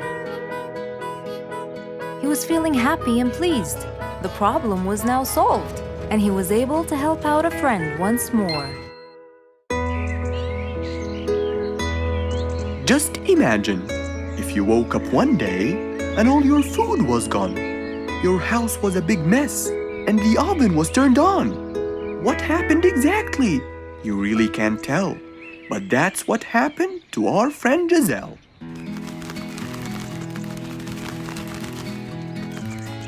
It was a lovely morning, just like all others. But when Giselle arrived, she was burdened with troubles.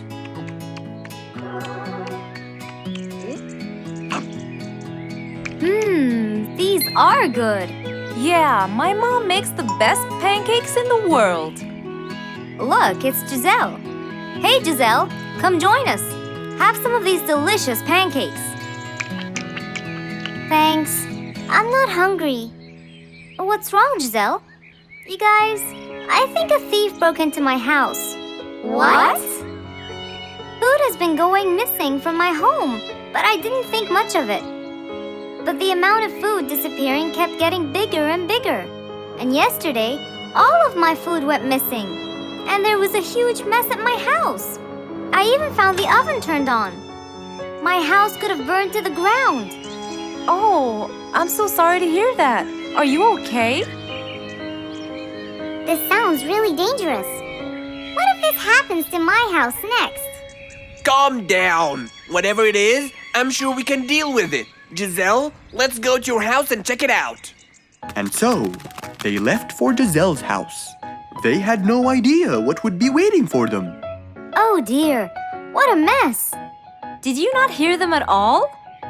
I heard noises, but by the time I got up, they were gone. Did they take anything else other than food?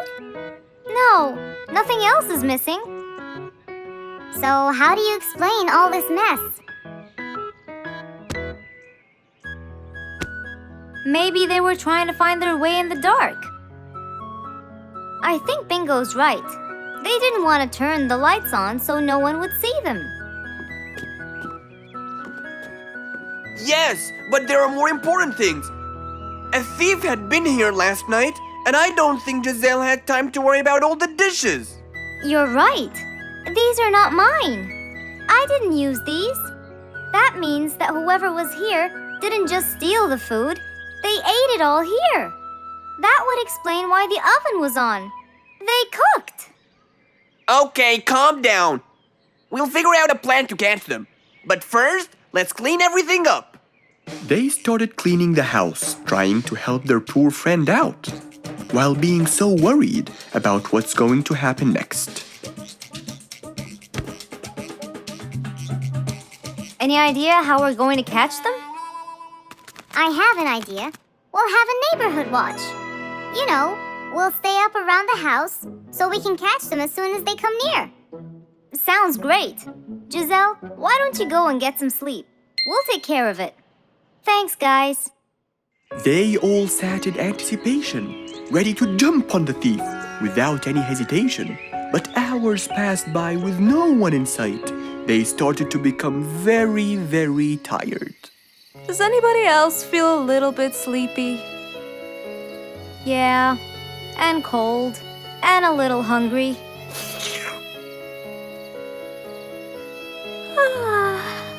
Parrot, do you see anyone from up there? No, no one's around. Guys, you can go home. I'll stay here for the rest of the night. I'm not tired.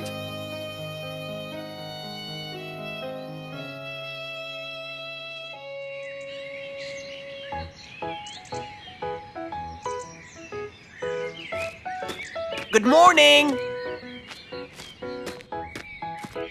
What happened after we left? Did you see them? I heard a noise from the bushes near the house, but no one was there. They must have seen me, got scared, and ran away. Wow, you must have looked so tough. How did you get them so scared? I'll teach you guys.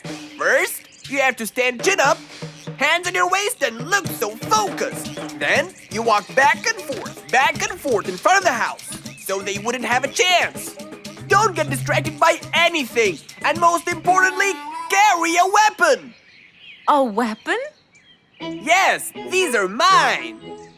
A salt shaker and a ladle? It's a pepper shaker. You sprinkle it in their eyes and then hit them with a ladle. Ooh, scary. Okay, I think I got it. I'm going to be on neighborhood watch duty tonight. I'll go get ready. See you all later.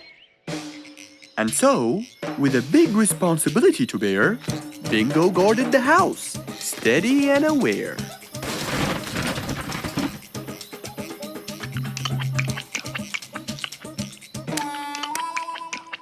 Zebra, what are you doing?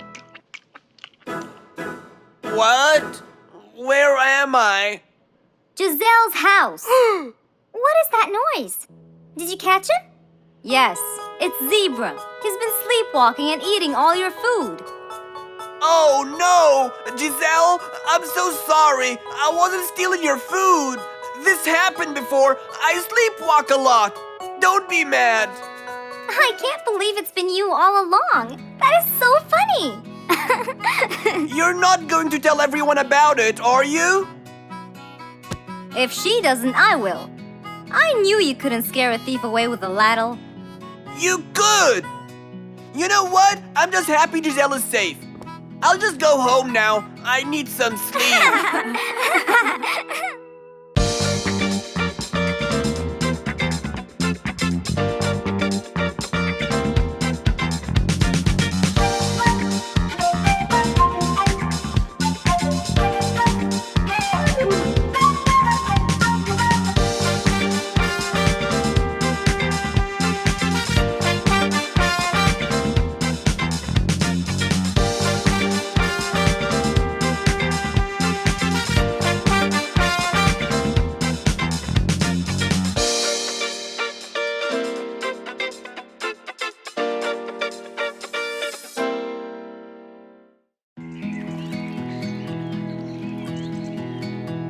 beautiful morning.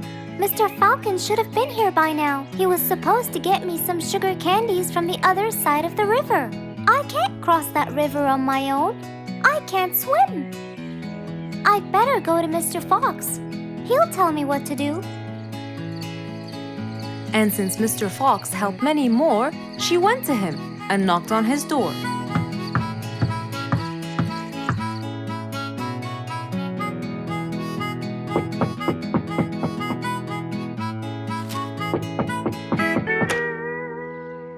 Who's there? Over here, Mr. Fox. Oh, little Auntie Lou. Welcome. Please come in. Thank you, Mr. Fox.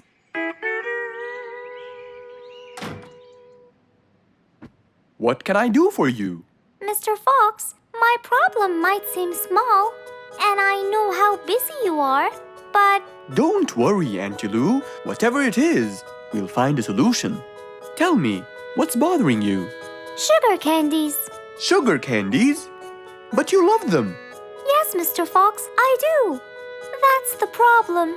The only place I can find them is by the other end of the river side, and I don't know how to swim. Well, how did you get them before? I had some friends who would cross the river and bring me some candies with them. But I can't wait for them to go every time. I want to be able to get them myself. I see. So you want a way to cross that river by yourself. Yes. Do you want to learn how to swim? Impossible. I'm so afraid of the water. It's my worst nightmare. Isn't there any other way, Mr. Fox? Sure there is. Let me think. Mr. Fox thought quickly and without delay, for there was already another way. He'll build a bridge for Auntie Lou, so she could cross whenever she wanted to. Little Auntie Lou, how wide is that river? Very wide, Mr. Fox. It won't be easy, but let's go. Into the workshop ran Mr. Fox. He grabbed some wood and his toolbox. He put them in his Jeep and hopped inside. Then he and Auntie Lou went for a ride.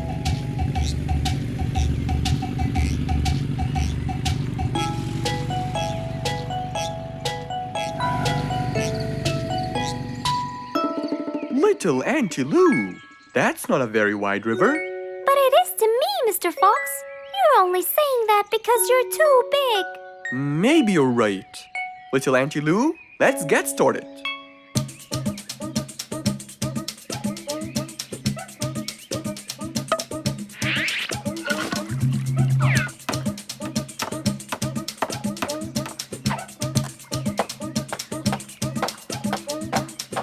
Finally, the bridge is complete. Mr. Fox, that's exactly what I wanted. Thank you so much. I'd better be on my way to collect the sugar candies. I've always dreamed of this.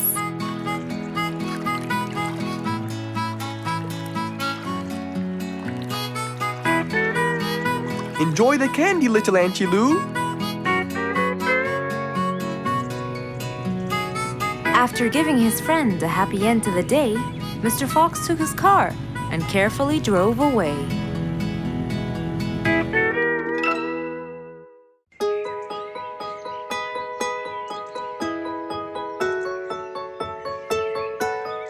Beatrice was a little energetic bee.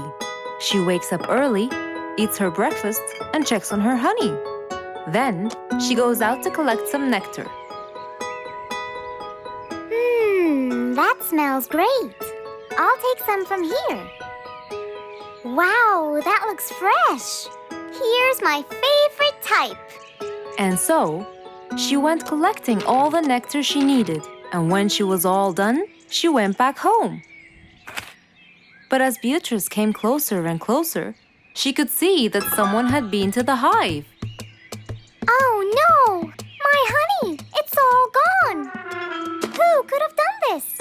Beatrice looked right and left, but no one was there. Sadly weeping with grief, she went to the place where she might find relief. Oh, Beatrice, how have you been? Mr. Fox! Beatrice, what happened? Someone stole my honey and destroyed my hive! Who would do such a horrible thing? I have no idea! I was out collecting nectar, and when I came back, I found... Calm down now, calm down. I don't know what I should do. Mr. Fox felt sorry for Beatrice. He kept thinking of a way to prevent this from happening again. Aha! I got it. You know who did this? No, but I can prevent this from happening again. Really? Really? Come with me. At once, Mr. Fox ran to his workshop. He grabbed some steel, some wooden plates, and his toolbox. He then hopped into his car with Beatrice by his side and drove away.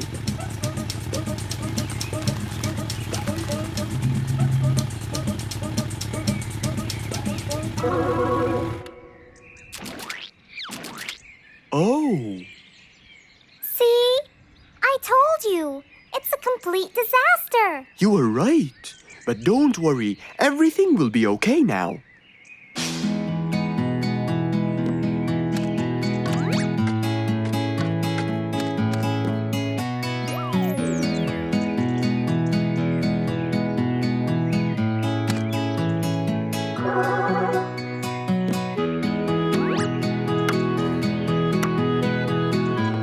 Mr. Fox started to work. He got the wooden plates and built a box out of them, which he put on the tree branch. Then, he surrounded the box with steel. He made sure the nails went in properly and made a door for little Beatrice. Now, all done. Wow, it's amazing. Thank you, Mr. Fox. There, take this too. And what's this? This is the key to your hive, so no one would enter without your permission. Really? Oh, I can't thank you enough. Don't worry about it, Beatrice.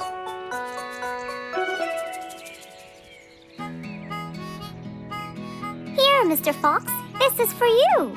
What's this? It's one of my delicious honey jars. It's the best kind I've got. Oh, you didn't have to.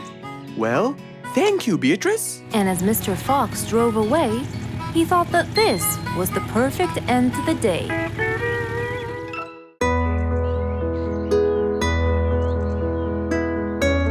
One bright sunny morning, as Mr. Fox was having his morning coffee and reading his newspaper in the balcony, his phone rang.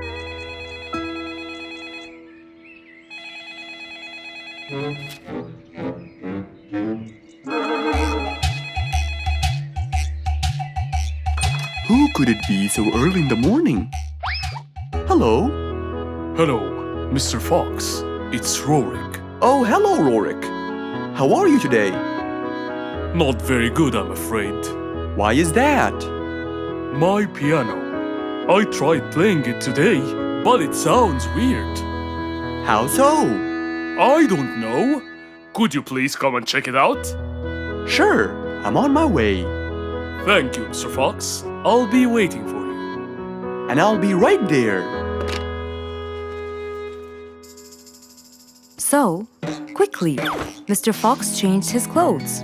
He took his toolbox and his car keys, got into his car, and drove off to Rorik's place.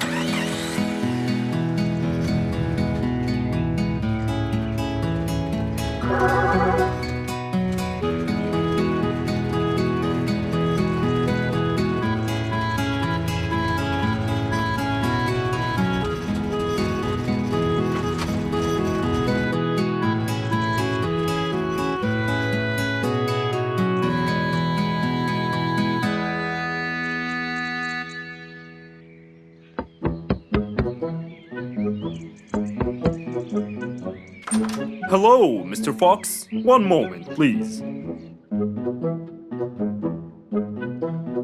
Your Majesty, Mr. Fox has just arrived. Of course. Let him in. Come in, Mr. Fox. His Majesty is waiting for you. Good morning, Rorik. I came right away. Oh, you're here, Mr. Fox. Please help me with my piano. It's the only thing that comforts me. Don't worry, Rorik. I'll see what I can do. Mr. Fox started to check the piano. He tried playing a few notes. What is it, Mr. Fox? Is it broken?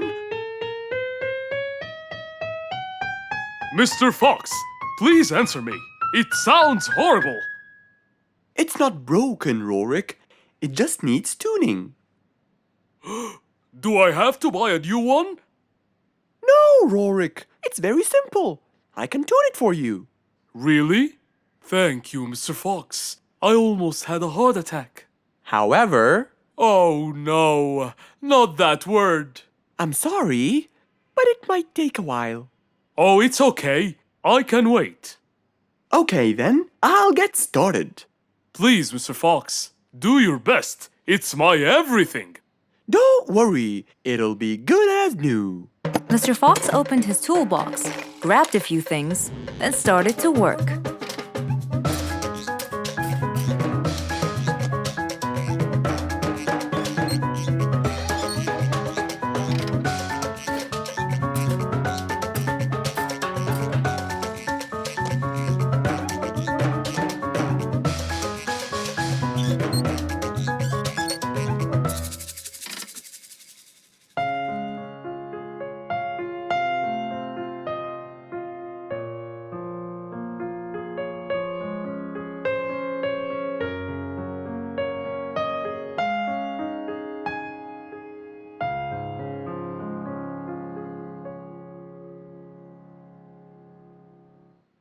Beautiful. It sounds beautiful. Told you everything will be alright. I can't believe it. Thank you so much, Mr. Fox. Anytime, Rorik. And with that, Mr. Fox's work was all done. He waved goodbye and drove along happily. He had helped out a friend once more. For helping each other is everything you could ever wish for.